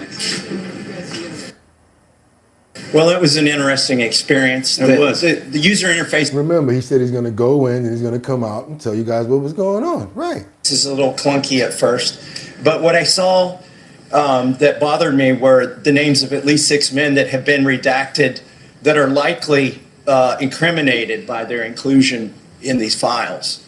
So that's the first thing that I saw. It took some digging to find them. Then I'll let you talk about what you saw. Well, and we discussed that. I mean, there are 6 men, some of them with their photographs that have been redacted, and there's no explanation why those people were redacted. And Thomas discovered it through his MIT logic with some of the searches. But, that's really concerning. I think there are 2 other points. One is some of the internet concern about some of the more sensational emails. I mean, I do think it's important to recognize that some of the senders on that are women. And so some of the redactions may be appropriate, some may not be appropriate. We need to look at that. But just because there's an email out there, it doesn't mean that there's necessarily an improper redaction. The bigger concern is these 6 individuals. I will say that the staff was very professional in allowing us to do the searches. Our bigger concern is that there's still a lot that's redacted. Even in what we're seeing redacted versions. I thought we were supposed to see the unredacted versions, and that's because the documents produced to justice from the FBI, from the grand jury was redacted when they got it. Right. So we kept doing the searches for the unredacted information. It's the identical redactions Yeah, so they're not really getting anywhere with it when it comes down to that. We got to keep on moving. That's what's going on with the Jeffrey Epstein saga. We got too much more to get into, you guys. We got a lot. Let's get on over to Texas, over to Dallas. Had somebody try to say, what's going on in Dallas? And then I said, let's go see. Oh boy, oh boy, oh boy. Did you guys provide? I didn't like what you provided because we're going to have to put a prayer in after this one. That's right, you guys. We got a situation over in Dallas, white settlement. We got 3 suspects who's been arrested, and 1 is still at large after white settlement pow-powing, home invasion. The last suspect is being sought after in Mexico. Let's get on over to Texas and see what's going on in white settlement, you guys. Let's get it going out there. Let's go. Suspects are in custody for a home invasion murder in White Settlement near Fort Worth. A 4th suspect, a juvenile, is believed to be on the run in Mexico. Fox 4's Deion Anglin is following developments in this case. The fatal gunfire killing 33-year-old Savannah Parker on January 30th was captured by a Ring doorbell camera. These individuals, the suspects that day, they made their decisions. And they were bad decisions. And now they must be held accountable. Now White Settlement police report major developments and arrests in the home invasion murder in the 600 block of Meadow Park Drive. We determined exactly who the driver was. We went to, again, the house where we believed they were located. And we also were able to identify the juvenile who fired those fatal shots. Police say the driver of the vehicle is 23-year-old Marissa Nicole Ocon.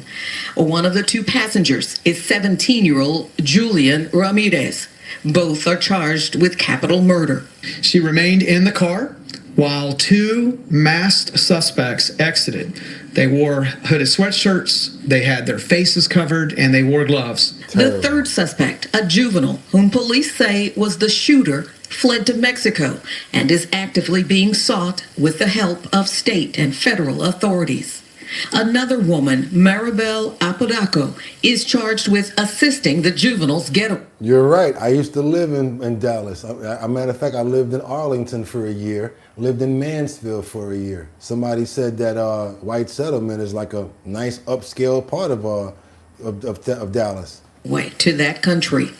Investigators say the case unraveled with the help of license plate readers in the city of White Settlement. We knew when this car arrived in our city, we were able to backtrack with Fort Worth PD where it left in the city of Fort Worth. As for a motive for the home invasion, an arrest warrant affidavit says the suspects appeared to have been rummaging through the residence, looking for unknown items when confronted by Savannah. In addition to the doorbell video, police say the victim, Savannah Parker, began to record her encounter with the suspects on her cell phone just before she was killed. The affidavit states a total of 6 shots could be heard in the video before the video stopped recording. While we do not have the juvenile in custody at this time, we know who he is, and we will work again relentlessly to pursue him, to bring him to justice in the Tarrant County Juvenile Court. Oh God, terrible situation right there. Like, yeah, I know it go down in Dallas, and they always got something big like they in the war somewhere. Pulling them out the trees in the hood. Yeah, my boy took me to the hood one day in Dallas. Then back to this cul-de-sac where it was like nowhere to get out. Them fools had them in the trees. I'm like, man, listen, I want to pray for this person that lost their life in this tragic event. I want to pray for the family as well as anybody who's been involved in it.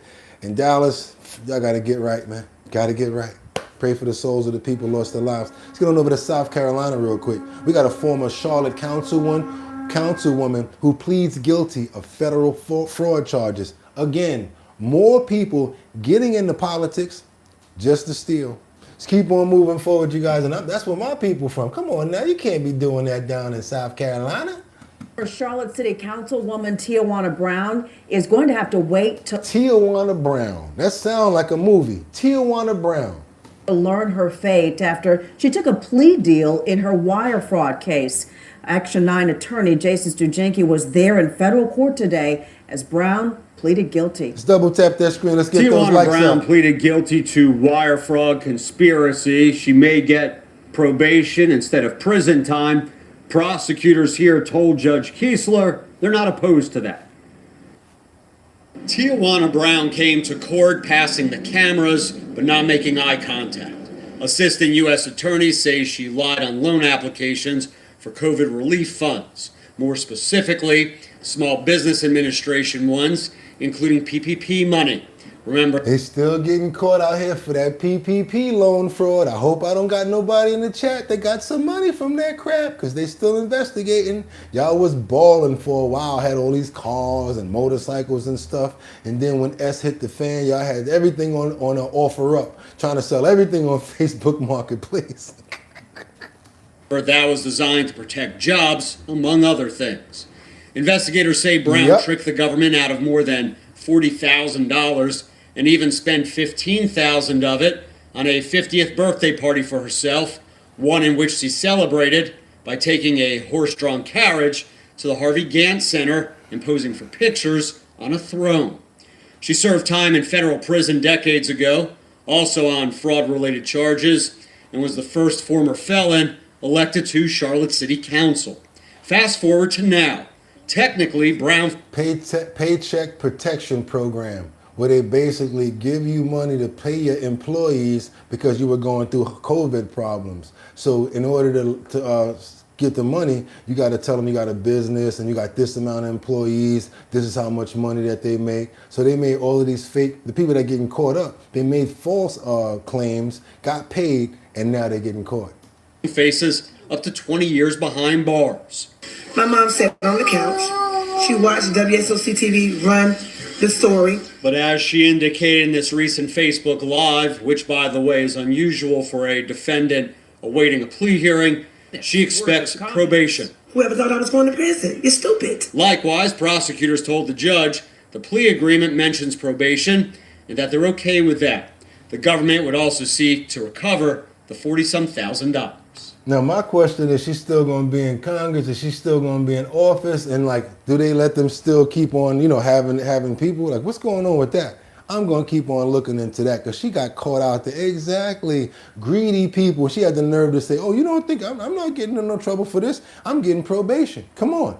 That's what they do. They get inside of politics, they become powerful, and they start shifting ways to make money for themselves. We've been showing you this all month. Let's double tap that screen to get those likes up. I really would appreciate it. Gets more people over here to see what's going on with our stories. Let's get on over to Philadelphia. We got a woman who was lost her life after a breakup with a man.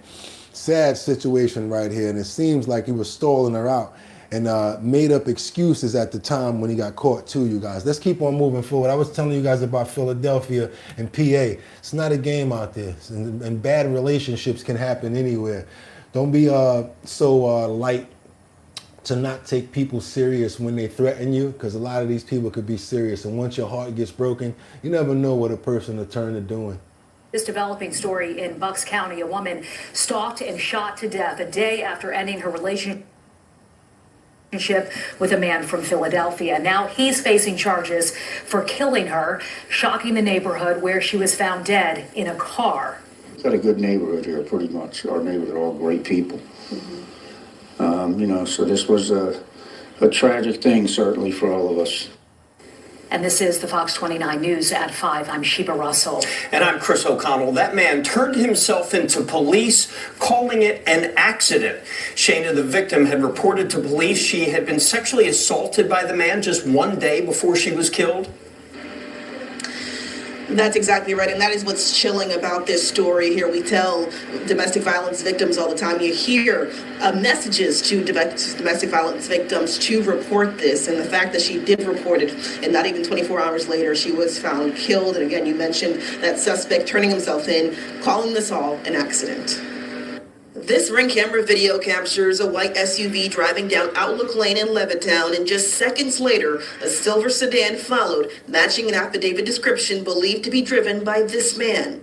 32-year-old Eugene Wren, now in police custody after investigators say he stalked his girlfriend following her from Philadelphia to her Bucks County home Sunday morning. Moments later, neighbors in this tight-knit neighborhood say they heard the unthinkable. My wife heard a gunshot somewhere around 1:30 in the morning or something like that, or what she thought was a gunshot. Bristol Township Police say the woman was found shot in the head and left for dead in her car on Outlook Lane, sending shockwaves through the neighborhood.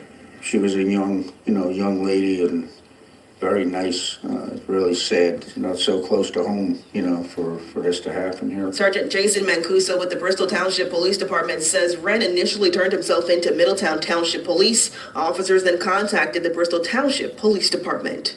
A male came into their police station with a lawyer and advised them that there was some type of incident and there was a female that was deceased on Outlook Lane in the Levittown section of Bristol Township. Investigators telling Fox 29 the two were in a relationship, living together in Philadelphia before things took a turn for the worst. At some point, the relationship went bad or was not conducive anymore, and the female came back up to Bucks County, and it's believed that the male followed her up here and shot her. Fox 29 confirming the victim filed a complaint against Wren with the Philadelphia Police Department. According to the affidavit, the victim filed a report after she was sexually assaulted by the suspect just 1 day before she was killed. In the affidavit, the victim stated she decided to end her relationship with her boyfriend and leave while he was at work that day. Fast forward to Sunday morning, according to police, the suspect followed the victim to her home on Outlook Lane, where he admitted to, quote, accidentally shooting his girlfriend, adding she, quote, said hurtful things and took their cats and dogs, so he took a gun out of his waistband to scare her, and the gun discharged. Yeah, I don't want to hear no more of that lies and that crap. You know what you did to that poor lady. You hurt that lady. You took her life just because she didn't want to be with you anymore. And what you did the day before was even worse. Want to pray for the soul of that lady because the last days of her life was tragic. It's so sad that she didn't have any protection. Seemed like she was all alone in all of the stuff that she was dealing with from what you could see. I'd like to see it from the victim's account in her situation and from what she's dealing with now and from where it is. Don't care about what he's saying. Want to pray for the family and everybody who's probably going through terrible tragedy in this event.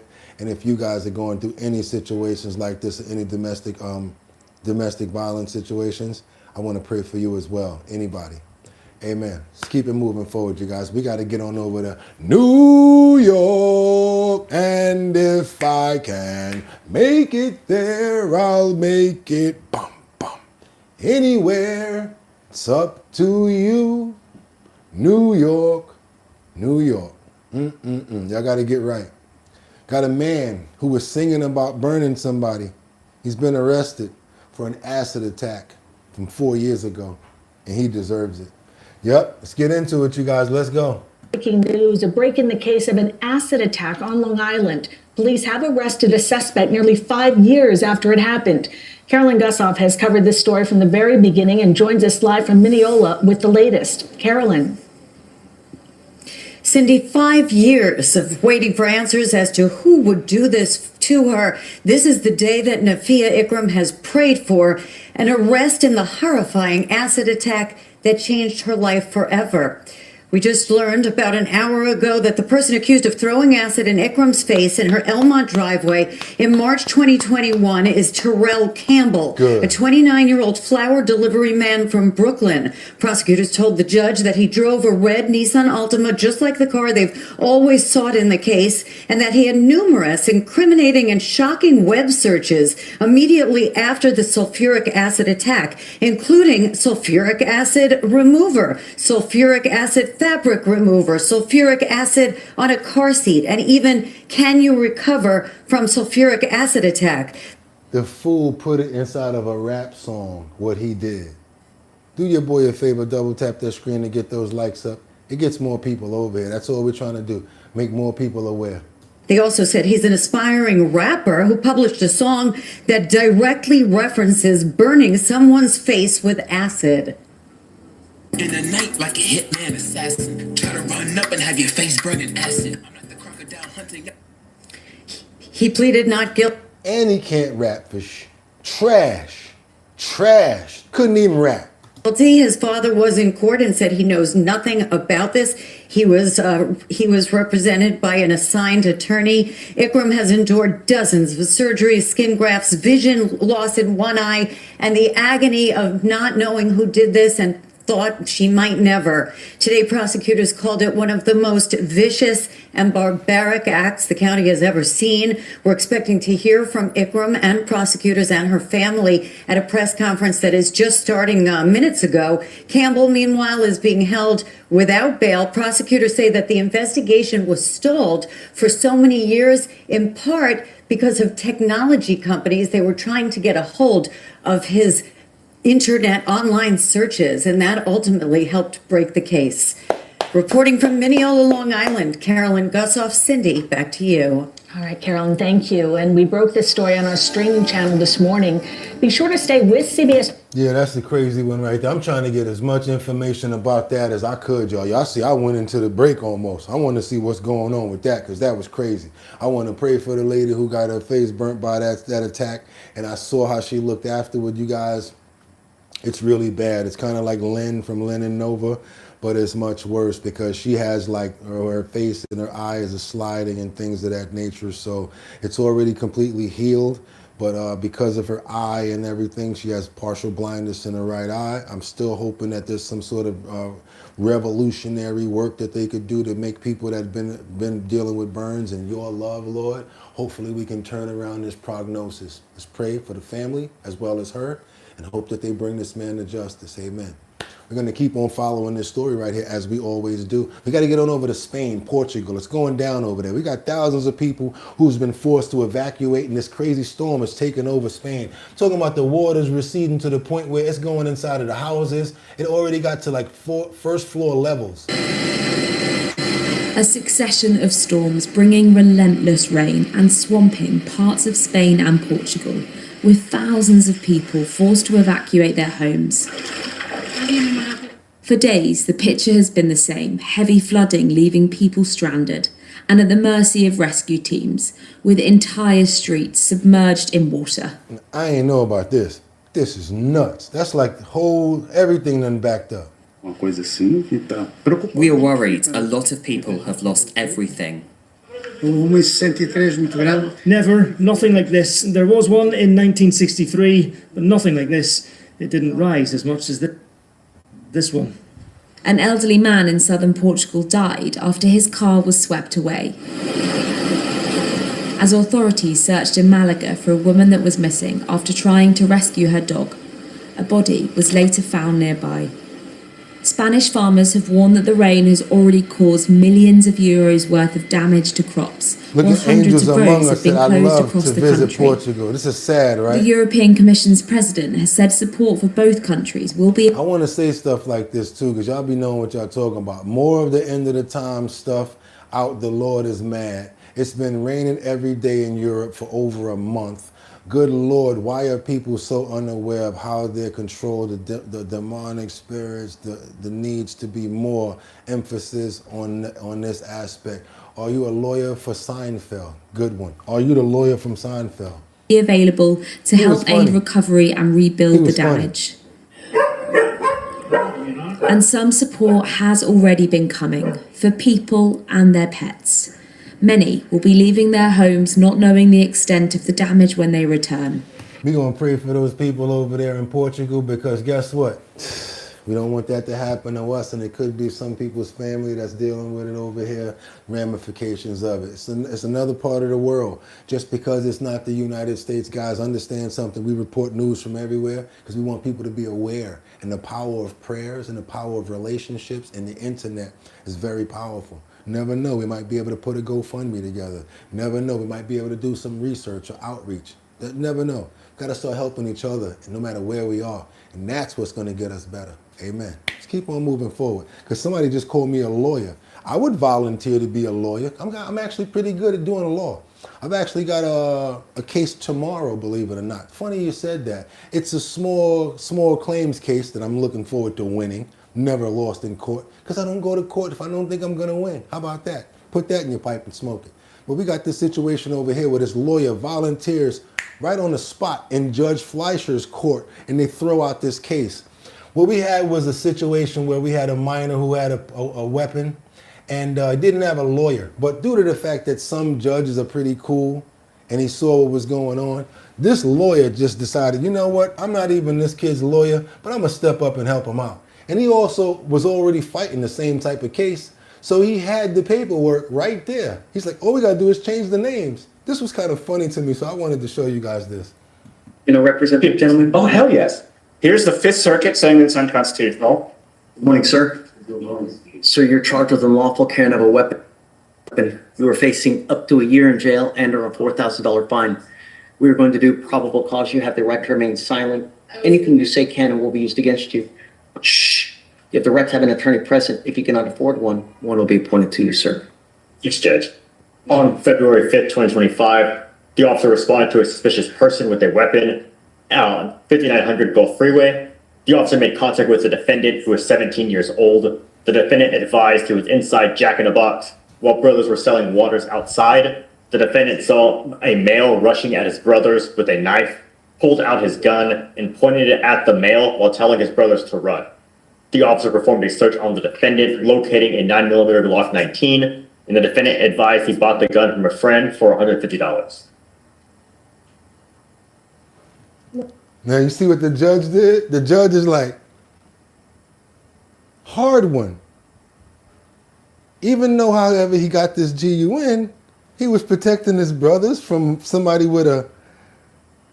Okay, so the judge is like, what am I going to do when this guy was protecting someone? This is called self-defense right here. See those hands open right there? What do you want me to do?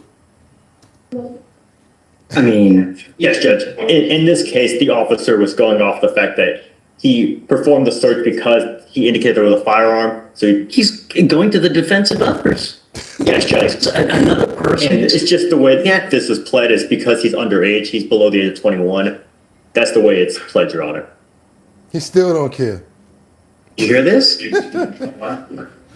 So now he don't got no lawyer right now. So the judge is looking at the other lawyers out there like, y'all hear this? Y'all hear what's going on? Hold on, I'm gonna go yell at somebody. Hold on. Don't know what's going on. So one of the lawyers got up from the back and said, I'll be right back. I'm gonna go yell at somebody. Look at this.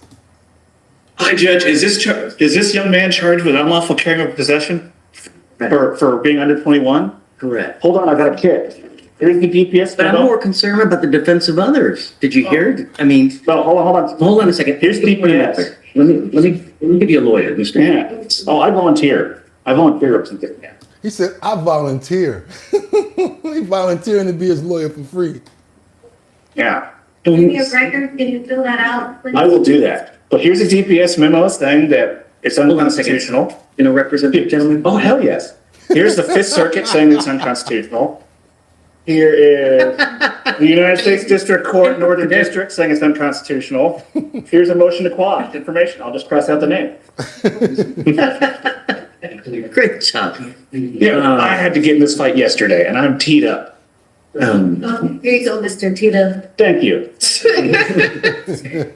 Judge, I was gonna. Yeah, I was.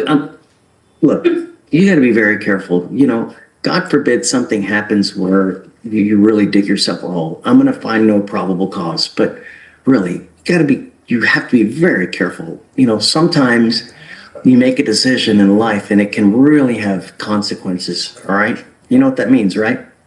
Are you in school? It all starts with school, man. You got to get back into school. This is not a good way to go through life at 17. The more schooling you have, the more money you're going to make. Knowledge is power, my friend. Do it. Make something. Make me proud. Please. Yeah, I like this judge. I like the way that they did that. And I like the way that they didn't just, go the hard way with the laws and all the crap. Let the DA do what she wanted to do and all that. He's like this. What do you want me to do with this kid? First of all, it was self-defense. And where's the person that was talking about they needed a defender? Let's keep on moving forward, you guys. I like that one right there. We got to get on over to the Swiss Alps. Really sad situation right here that shocks the world. A world champion skydiver loses his life as his parachute did not open. Sad situation. Probably the last thing or the first thing that you never would expect, or we always wonder. I'm always scared about heights. Me, only heights I rock with is Washington Heights. You know what I'm saying? Crown Heights. And I don't even really rock with Brooklyn like that. But before jumping out of a plane, oh yeah, I'm not even going to do it. I'm going to tell you guys just like this. It can't be me. But just feel sorry for him and his family.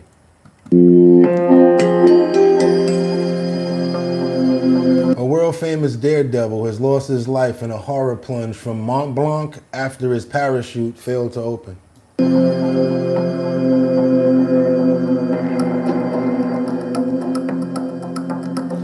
French freefall champion Pierre Walnick lost his life yesterday when a jump went catastrophically wrong at altitude, according to reports.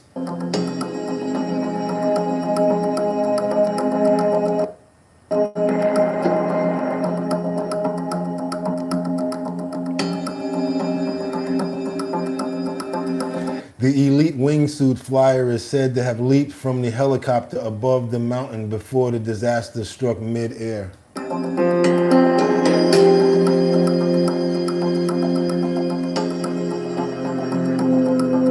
With his parachute failing to deploy at a critical moment, sending him into a fatal fall.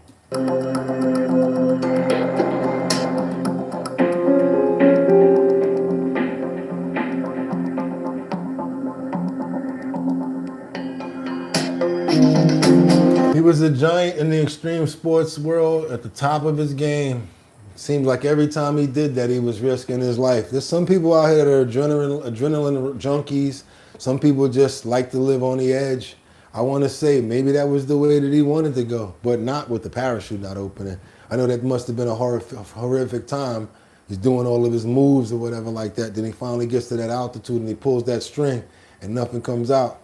Still want to pray for him as well as his family members when it comes down to this tragic situation. And yeah, I don't know what to say about this one because, you know, you died doing what you wanted to do. But I still pray for your soul and your family. Just keep on moving forward, you guys, because yeah, we got to get on over to the candy. We got to talk about this candy right now because we talked about it a little bit last week. But there's high levels of arsenic that they're starting to find in certain candies, you guys. I'm going to get into this really quickly. We're talking about candies like, let's go, Jolly Rancher, Snickers, Twizzlers, and much more.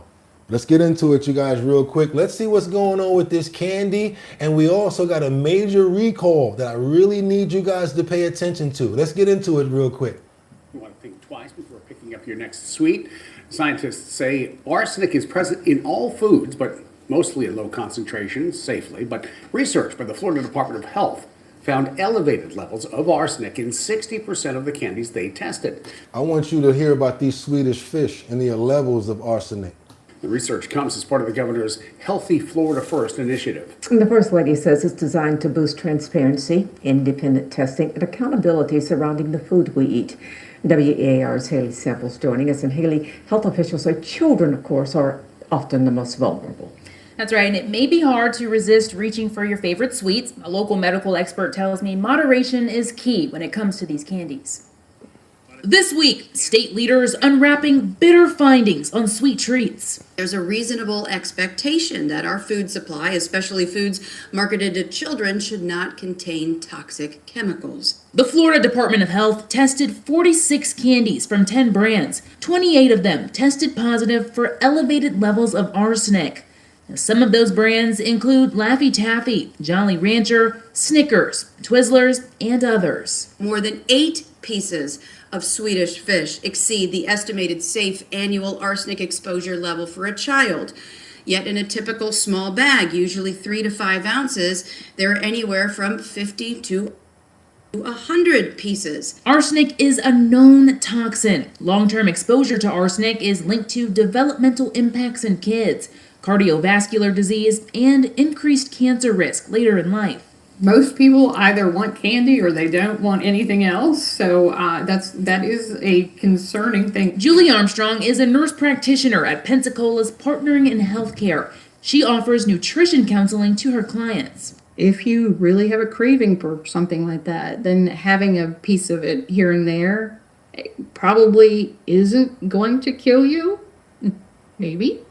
But it is one of those things that we shouldn't be relying heavily on. Armstrong says these findings shed light on a larger issue: accessibility to healthier options. Still, and has always been, shop the outside of the grocery store. But the outside of the grocery store is really expensive. So sometimes you do have to take into consideration what you can afford and then kind of narrow down the options that are available. In the state. Okay, you guys, I got a recall coming up that I got to tell you about. We got to make sure that we get this because this is over 6,000 bags. That's right. Somebody said, no, not Snickers, not M&Ms. No. Got a situation going on right now with these M&Ms. I'm talking about candy that they found arsenic in, but this right here, this is pretty crazy because we got a situation where over 6,000 bags of M&Ms have been recalled already. Throw them out if you got them. Throw them out if you got them. It's the time right now, candy lovers, listen up because more than 6,000 bags of M&Ms have been recalled in 20 states, including Maryland and Virginia. Now, the recall products include select bags of peanut and regular M&M bags repackaged with promotional labels, including ones for the University of Maryland School of Public Policy. The FDA says the candies may contain undeclared allergens. If you have a milk, soy, or peanut allergy, do not eat them. Just throw them away. It's the time. Okay, and let me show you guys something real quick so that you don't think this is old. We don't play around with that. What was that? That was 1 day ago. And guess what? Only 655 views. There's more people affected than the people that saw this. And then you wonder why we put these videos up. Because on our platform, we make sure that we try to get it to as many people as possible. Want you guys to see what's going on out here as it's happening. You know what I'm talking about? Not a game, not a game. Now, it's time, you guys. We got 20, not 10, not 2. We got 20 superfoods because we always talk about what we shouldn't eat. Let's talk about what we should eat. We got 20 superfoods, plants with more protein than meat. You heard what I said? How is it possible? I ain't believe it myself. Plants that have more protein than meat. But we out here talking about, gotta get my steak, gotta get this, but get my protein. There's other ways to find protein. If you think about it, let me ask you a question. How do cows get protein if you eat beef? Think about it. What's in the feed that makes the chickens eat, that makes them grow? So what are they eating to get the protein to provide for us? Now think you probably can get your protein from vegetables, right? We're going to go right into it, you guys. I got the listing already in the description. Don't even ask no questions. Go look at the description right now. You're going to see these are 20 of the superfood plants with more protein than meat. We're talking about duckweed. We're talking about lupin beans. We're talking about alfalfa. It accesses deep soil so other plants can't access the protein that alfalfa can get. Moringa leaf, it's got protein. Mung beans, M-U-N-G beans, protein, magnesium, fiber. Fava beans, yes, you've probably heard that on that crazy show where I like to eat it with a little fava bean. Yeah, fava beans are really good. We've also got 20% of protein. Fiber supports cardiovascular functions. We're talking about the fava beans. And they have a 20% serving of protein. That's just the fava bean. Fiber, it supports cardiovascular functions. Amaranth is a superfood. It's got 14% protein, contains amino acids comparable to milk protein. I said amaranth. A-M-A-R-A-N-T-H. It's a superfood. 14% by serving. Contains amino acids and comparable to the milk protein. What? Flax seed. Made for fiber, linen clothing, protein, plus omega-3s. We got the legumes out here too, and much more. The richest plant source of all, of alphanetical. Sesame seeds are one of the oldest seeds known to man since Egyptian times. 20% protein. Lithiamine. If you can't use milk or calcium, sesame seeds provide more calcium per serving than milk. Sunflower seeds are native to North American oil food medicines, 21% protein. Hemp seeds, that's right, you guys.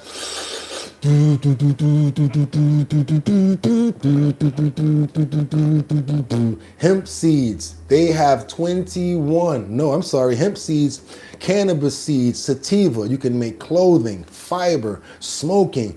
As you know, it's been regulated in certain places. But guess what? 31% protein. It's funny because I used to actually eat those seeds when they used to be in those other bags. You know what I'm saying? The big seed. See if this tastes like something. Anyway, fiber and also, like I said, textiles. And it's good for cooking, the oil. Okay, let's keep on moving, you guys. We got much more. We got lentil. It's from the Bible, been around for centuries. 25% protein, higher in fiber, magnesium. Chickpeas, get those chickpeas popping. 20% protein, fiber, foliage, magnesium, supports digestion. Another one, I didn't think that it was pretty good because they said it was not good, but black beans. What? 22% protein, high in fiber, magnesium, antibiotics, antitoxins, supports heart health and your digestive health. Our nutritional gems, pumpkin seeds. Pumpkin seeds are 30% protein, higher magnesium, zinc, and iron to support prostate and health. There's so many more, you guys. We got oats. We got so much more. Let's get into it. And yes, it's all in the link in the description. I'd like to just get you guys started so you know what we're getting into to give you guys an idea. Where are we going with this? We're coming from Homestead Roots. Homestead Roots. That's the name of the channel. We got 20 of the superfood plants with more protein than beef. Let's get into it, y'all. Powerful protein sources on Earth aren't in the meat aisle, the supplement store, or even the health food section. They're growing in fields, floating on ponds, and sprouting in gardens all over the world. Plants that ancient civilizations built empires on, that sustained warriors, monks, and entire populations without a single piece of meat. Most people don't know this, but while we're all arguing about chicken versus beef and spending a fortune on protein powder, there are plants out there that pack more protein per gram than most meats. Plants with amino acid profiles that rival eggs. And today, I'm going to show you 20 of them that will change the way you think about protein forever. Stick around because number 17 on this list was the sacred food of the Incas and contains all 9 essential amino acids. And number 20 is so protein dense that a single cup has more protein than a steak. Make sure you hit that subscribe button because we post new videos This is how to tell if your olive oil is fake. Well, I'm not watching every week but let's that'll go. save you money, empower you to take charge of your nutrition, That and looks help so you grow good right food there. that actually feeds you. So, let's get into it. Here are 20 superfood plants with more protein than meat, ranked from impressive to absolutely incredible. Number 1, duckweed, the pond's protein factory. Let's start with something most people have never even considered eating. Those tiny green plants that float on the surface of ponds and slow-moving water. Turns out they're not just pond scum. They're one of the most protein-dense foods on the planet. Lemnaceae species, particularly Wolffia and Lemna, contain up to 40 to 45% protein by dry weight. That's higher than most meats, which typically range from 20 to 30% protein. NASA has studied duckweed as a potential food source for space missions because it grows incredibly fast, needs minimal resources, and delivers massive nutrition. Here's what makes it special. Duckweed contains all 9 essential amino acids, making it a complete protein. Studies show it's rich in omega-3 fatty acids, vitamins, and minerals. It's been eaten in Southeast Asia for centuries, particularly in Thailand and Laos, where it's called Kai Nam and used in soups and salads. You can harvest duckweed from clean, unpolluted water sources or grow it yourself in controlled conditions. The taste is mild, slightly vegetable-like, similar to watercress. Some people You can mix it with other stuff. You don't have to just have that. blend it into smoothies,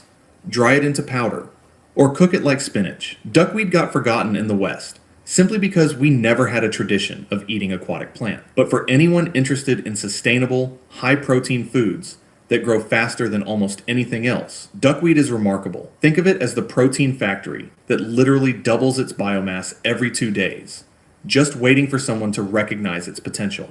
Number 2, lupin, the Mediterranean protein. Lupin beans might be the most underrated legume on Earth. Lupinus species, particularly the white lupin, have been cultivated around the Mediterranean for over 3,000 years. Ancient Romans ate them. Egyptian pharaohs valued them. And modern nutritionists are finally catching up. Lupin beans contain approximately 36 to 40% protein by dry weight. That's comparable to soybeans and significantly higher than most meats. The protein quality is excellent, with a good balance of essential amino acids. Studies show lupin protein has cholesterol-lowering effects and helps with satiety and weight management. That's also a gorgeous garden flower, waiting to be rediscovered. Number 3, alfalfa, the father of all foods. The name says it all. Alfalfa comes from Arabic, meaning father of all foods. Medicago sativa has been cultivated for over 2,000 years, originally as livestock feed. But what farmers knew is that this humble plant is a nutritional powerhouse. Alfalfa leaves contain about 35 to 40% protein by dry weight. The sprouts, which are more commonly eaten by humans, contain about 4 to 5 grams of protein per 100 grams fresh weight. But here's what makes alfalfa special. It's one of the few plants that can access deep soil nutrients with roots that extend 10 to 20 feet down, pulling up minerals that shallow-rooted plants can't reach. The plant is rich in vitamins K, C, and minerals like calcium, potassium, and iron. Studies show alfalfa has cholesterol-lowering effects and provides phytoestrogens that may support hormonal balance. Traditional herbalists used alfalfa as a nutritive tonic for building strength in Western countries now, but it's been a staple survival food in many parts of the world for generations. For anyone in warm climates or with greenhouse space, growing your own moringa tree means having access to one of the most complete nutritional packages nature offers. It's the tree that doesn't just feed you. It nourishes you from the roots up. Mung bean, the ancient sprout. Mung beans have been cultivated in India for over 4,000 years and have spread throughout Asia as one of the most versatile and easily digested legumes. Vigna radiata is valued both as dried beans and as fresh sprouts. Dried mung beans contain about 24% protein, and that protein is highly bioavailable, meaning your body can actually use it efficiently. The beans are particularly rich in folate, magnesium, and fiber. What makes mung beans special is how easily they digest compared to other legumes, producing less of the gas and bloating that beans are infamous for. Bean that's been perfected over millennia to be both nourishing and easy to digest. Number 6, fava bean, the Mediterranean strength builder. Fava beans, also called broad beans, have a history that goes back to the Bronze Age. Vicia faba was a staple food in the ancient Mediterranean and Middle East, valued by everyone from Egyptian laborers building pyramids to Roman gladiators building strength. Dried fava beans contain about 26% protein with a good amino acid profile. They're also high in fiber, folate, and manganese. Fresh fava beans contain about 7 to 8 grams of protein per one. Now again, you guys, we can keep on doing this, but I'm gonna just run it down again. 20 superfood plants with more protein than beef. It's called the Homestead Roots. Yes, the link is in the description. I don't know if you guys are bean eaters, but there's also other things on there like the lentils. There also were the fava beans, there were the black beans. This way, you guys, we gotta start looking at other ways. We gotta start looking at other ways to eat and make sure that we're eating the right stuff. Not always eating the beans, but we gotta eat good stuff. You know what I'm saying? And make sure that we digesting correctly. And one other thing that I like to do, get good with your spices and your seasonings. Because a lot of the stuff may not taste good or whatever, but a lot of times when you really spice something up and you really let it sit there for a little while, add your flavorings and everything like that, you might find a new acquired taste. And then tell yourself, it's not all about it being good, just know it's good for your body. And another thing that I like to do is, once you're full, your body don't know what you're full off of. I'm already full. That's it. I don't even need nothing because I'm full. Eat better so we can be here long, guys. Work late, get it in late, here late, but I'm here. Great work, sir. Keep it going, and thank you. Thank you so much, Naked Coffee Channel. And we're going to be doing coffee tomorrow about the things that are in coffee that we need to look out for. Let's keep on moving forward, you guys, because now We got 20-foot waves that flipped this boat, and the Coast Guard saved a sailor from a raging Oregon seas. This is crazy right here. It reminds me of like a movie. I can't believe that this actually happened. This man is lucky to be alive with these 20-foot waves out there in Oregon. It went crazy yesterday, and lucky they went out there to get him. 20-foot waves flip a boat as the Coast Guard saves a sailor. Now the boat ain't flipped yet, but watch this. I feel sorry for him because I love boats. I mean, I would hate for my boat, something like that to happen, but when it's time to not be on the boat, it's time to not be on the boat. You shouldn't have been on this boat out there. And they're lucky that the sailboat ain't flip over. As you guys can see, those waves are high. He's pointing out at them.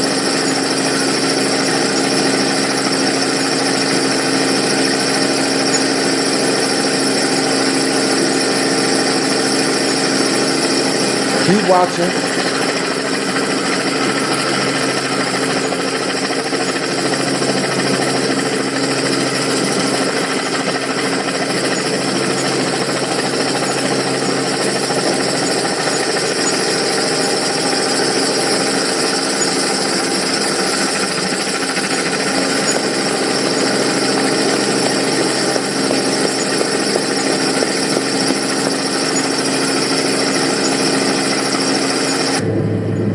Watch him start describing the way the boat flipped. You're not going to hear it, but watch how he describes it.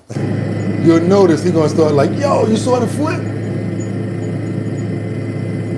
If he wouldn't have been out there to save him, if they wouldn't have saved him, he would have been done for. That boat flipped like twice. Look, watch him.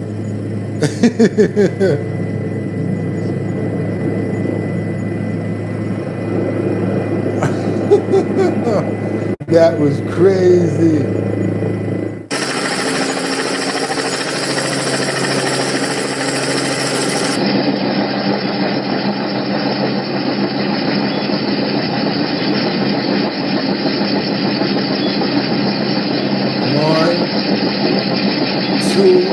One. Flipped over once.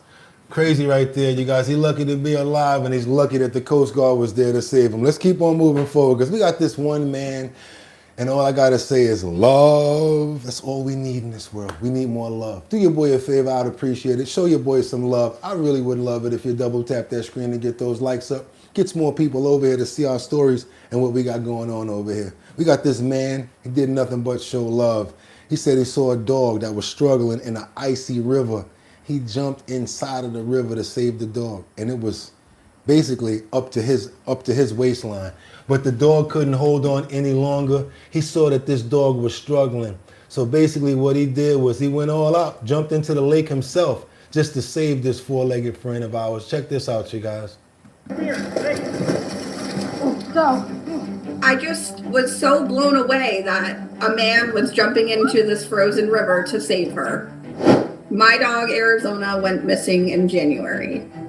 We had a snowstorm that night that she went missing. It was below zero. A whole day goes by and she was still missing, but I got a random phone call. Are you missing a dog?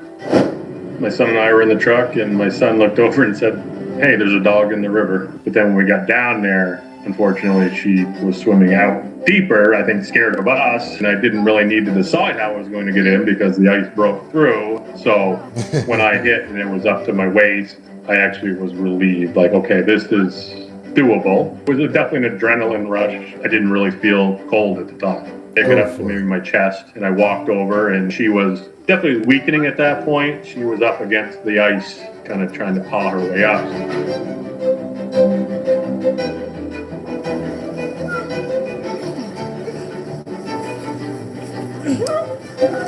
If they wouldn't have saw her, that would have been it.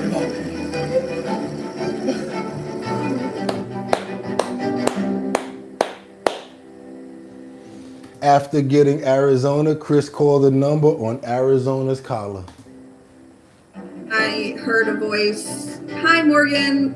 My name is Chris McRitchie, and I just pulled a drowning dog out of the river, and I immediately was just like, oh my God, I love you, yes, I love you, thank you so much, where are you, I'm coming back. He said that he had dogs of his own and would hope that somebody would help them if they needed it. I was going in no matter what because it's the right thing to do.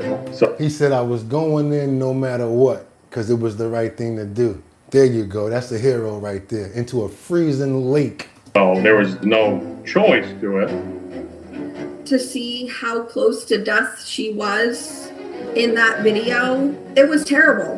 And it made me realize, one, how close to losing her I was, and she is my soulmate. She's my everything. You say hi?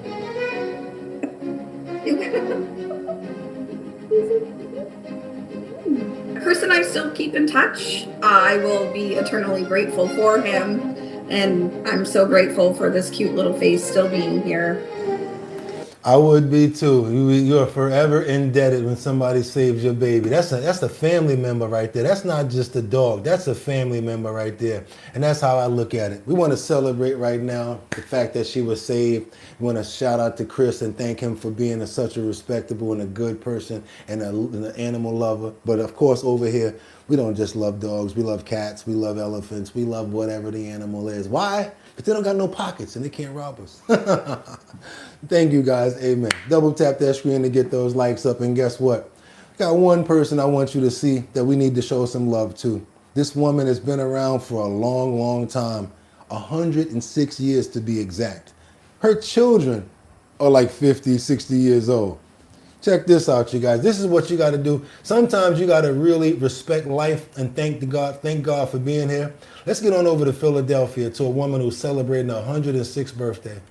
There is another year wiser, and a birthday is a special day to honor you. But when you're past 100, not a lot of people are in this category here. The whole community comes out to celebrate. Our Greg Payne takes us to Elkins Park, where one woman is celebrating 106 years young today. Happy birthday to you. It's a song that Edna Wooden has heard 1, 2, 3, 106 times. How old do you feel? Well, I don't feel 106, but I know I'm older. This is my youngest son. For Wooden, the phrase, you are only as old as you feel, is Her youngest son looked like Steve Harvey. spot on. Because nothing about her screams 106. I go to the senior centers on Tuesdays and Thursdays. I go to church on Sunday. I come down here and play cards. But what she's leaving out is some things you just have to ask her kids. We know we blessed. Still have our mother, a right state of mind, no walker, no wheelchair, no cane, live by herself, still cooks, still a curse you out. She stole mine because she will lay you out. If you don't do the right thing, I said something smart to her not too long ago. She said, I will walk over to your house. She said, I live in Springfield. She lives in Cheltenham. She said, I will walk to your house and I will jack you up. It's crazy. She doesn't look 106. She doesn't act 106, you know, and hey, I'm blessed. All three of them people are her sons, y'all. All of them. You see the one that look like Steve Harvey, right? Every day she's here. And that blessing is spread to everyone that's able to meet her, including State Senator Art Haywood. She came to my office in Germantown a couple of years ago.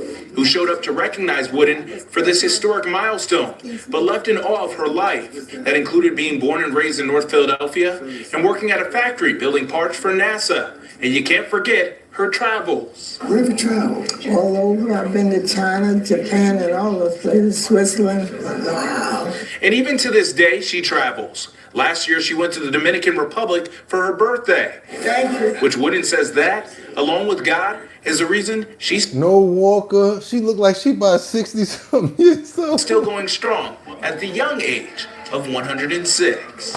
What's your word of advice for all of us that are trying to reach where you're at? Stay motivated and keep moving around and get involved in things. Now, the joke around the room is that Fox 29 needs to be back here for when she turns 107, but by the looks of it, We might need to be back for 108, 109, even 130. Reporting here in Elkins Park, I'm Greg Payne, Fox 29 News. Great work, Greg. Great work, Greg. I appreciate that. You put it down right there. I love that story right there because guess what? You don't get a chance to see some of your people live that long. And for her to be able to teach her children, be able to reflect back and show so much, that's one fantastic thing right there. But you guys, y'all trying to make some money, money, money, money, hit that link in the description. You'll be able to make up to $640. Why? Because of the surveys that's in there. You guys will fill out some surveys and make some money, and I'll make some money too. That's right, you guys. Also, like I told you, the Epstein file link right in the description. Everything that we talked about when it comes down to the superpowers of the food, 20 superpower food, it's all listed in the link in the description.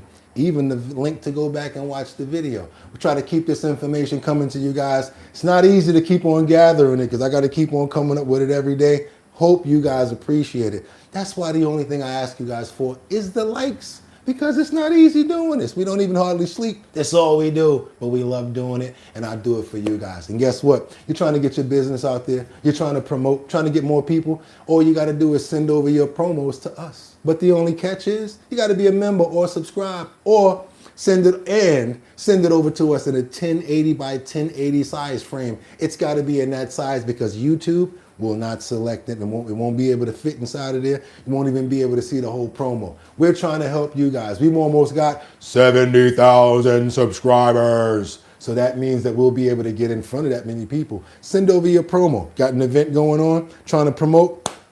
Send it to bridgethisllc@gmail.com. Bridge, like the Brooklyn Bridge. This, not that, but this.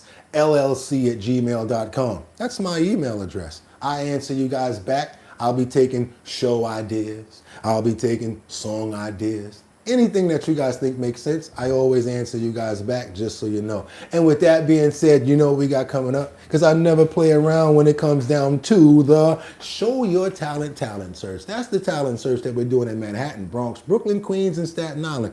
I'm the host, and it's sponsored by Big Drip Hard Punch. My DJ Don Dada, formerly of Black Ink Crew, we be turning up in all these different locations. If you want to be a part of the talent show where you're going to be able to make, boom, $250 in Manhattan, Bronx, Brooklyn, Queens, and Staten Island, just by pulling up and showing us your talent. And guess what? You want to go live and show us? We want to see what you guys got as well. Don't matter what state you're in, we'll hit that button and see your talent. And you, boom, could possibly make $250. Sponsored by Big Drip Hard Punch. You want to be a part of the talent show? You want to make some money? Guess what? All you got to do is go to the website, go to the first page, put your email address in the notification area. We'll send you notifications on when and where we're going to be doing the next talent show. So we start off with $250. After we do all of the 5 boroughs and one location, we find one person here, everybody's going to compete for the grand prize, which is $1,000. That's right, you guys. It's the Show Your Talent search. Again, you want to be a part of the talent show or get some merch. You want to go pick up a keychain. Want to go pick up some merch that we got over here. We got keychains, we got our bottom line promo and all types of stuff popping right now. We got the decals. We've also got the Our Bottom Line keychains right there, you guys. That's a brand new one. And if you've already been a member for more than 3 months, we'll send you this all together just like that. And and when you guys donate, most of the time when you donate more than $10, I ask you for your address anyway, and I send you guys these because I want you guys to have the merch so that when we do Purple Sunday, we're all together and collective. That's right. Try to keep the prices down. I know things are rough, just to get to all of our members and make sure all of our co-hosts, all of our mods, and all of our family members have our merch. That's right, you guys. We're a family unit over here. We care about each other, and it's not just about likes and views. We really want you guys to make it and get somewhere positive with your life. And with that being said, I'd like to pray for every single person here, for the day, for your spirits, and to have a good day, a good spirit, and also for family members, for animals as well. We're praying for good health as well, you guys. And we want to thank the Lord before we go any further for making us get this far and for constantly being here and protecting us. That's right, you guys. So we praying for Audrey. Want to pray for Rebecca, Alanya, and Bueno like we always do and we did earlier. I want some merch. CJ the Cat. Who we got? Miss Swanza. Liberty and Justice. Thank you, homegirl. You have no idea. There's no me without you. Ask Casey, he'll tell you. Who else? We got Zion's in the building with Audrey. I see Miss Swanza always got love for you. CJ the Cat, what's going on, CJ J Cricket? Iggy, on point today, dropping it. Those alley-oops was on point. Really love your help and your alley-oops. Audrey, Zion, Mega, none your business. Hey fam, Grand Rising. That's my other friend's name too. God bless you. Hope you guys love this show because I love doing it. Rebecca Lanyan Bueno, Nikki Thomas, Ad Rains, Jordan. We got Devane, also Muffins. I also see Audrey and everybody else. Miss Swanza, what's his name? Sam Champion. Can't forget about Mark Dorfman, Jeffrey Spilker. Don't want to forget about Kendra Walker, Maxine, Jay Cricket, and No XP. Make sure that we giving those prayers out for you guys. Amen. With that being said, y'all know where I'm going to be tomorrow, right? For Thursday's episode, here at 6 o'clock in the morning with trending topics, current events, and much, much more. Going to be right here on Our Bottom Line. You guys do know that we have a TikTok spelt the same way, H+OUR. Go there. We're going to be starting to put up new information over on our TikTok channel. Also, there's an Instagram. We've got an Instagram for TikTok. For Our Bottom Line. Go join the Instagram page. And me, I'm BOOGOTTINYC. How do you spell it? @ BOOGOTTINYC. Follow for much more. We're going to keep doing what we do every single day. Can't wait to see you guys tomorrow. And y'all know what I'm about to say, right? Y'all could have went anywhere. Fact of the matter that you came here to chill with me on Our Bottom Line, I appreciate you. So until tomorrow, 6 o'clock, you guys. Get 'em! Peace.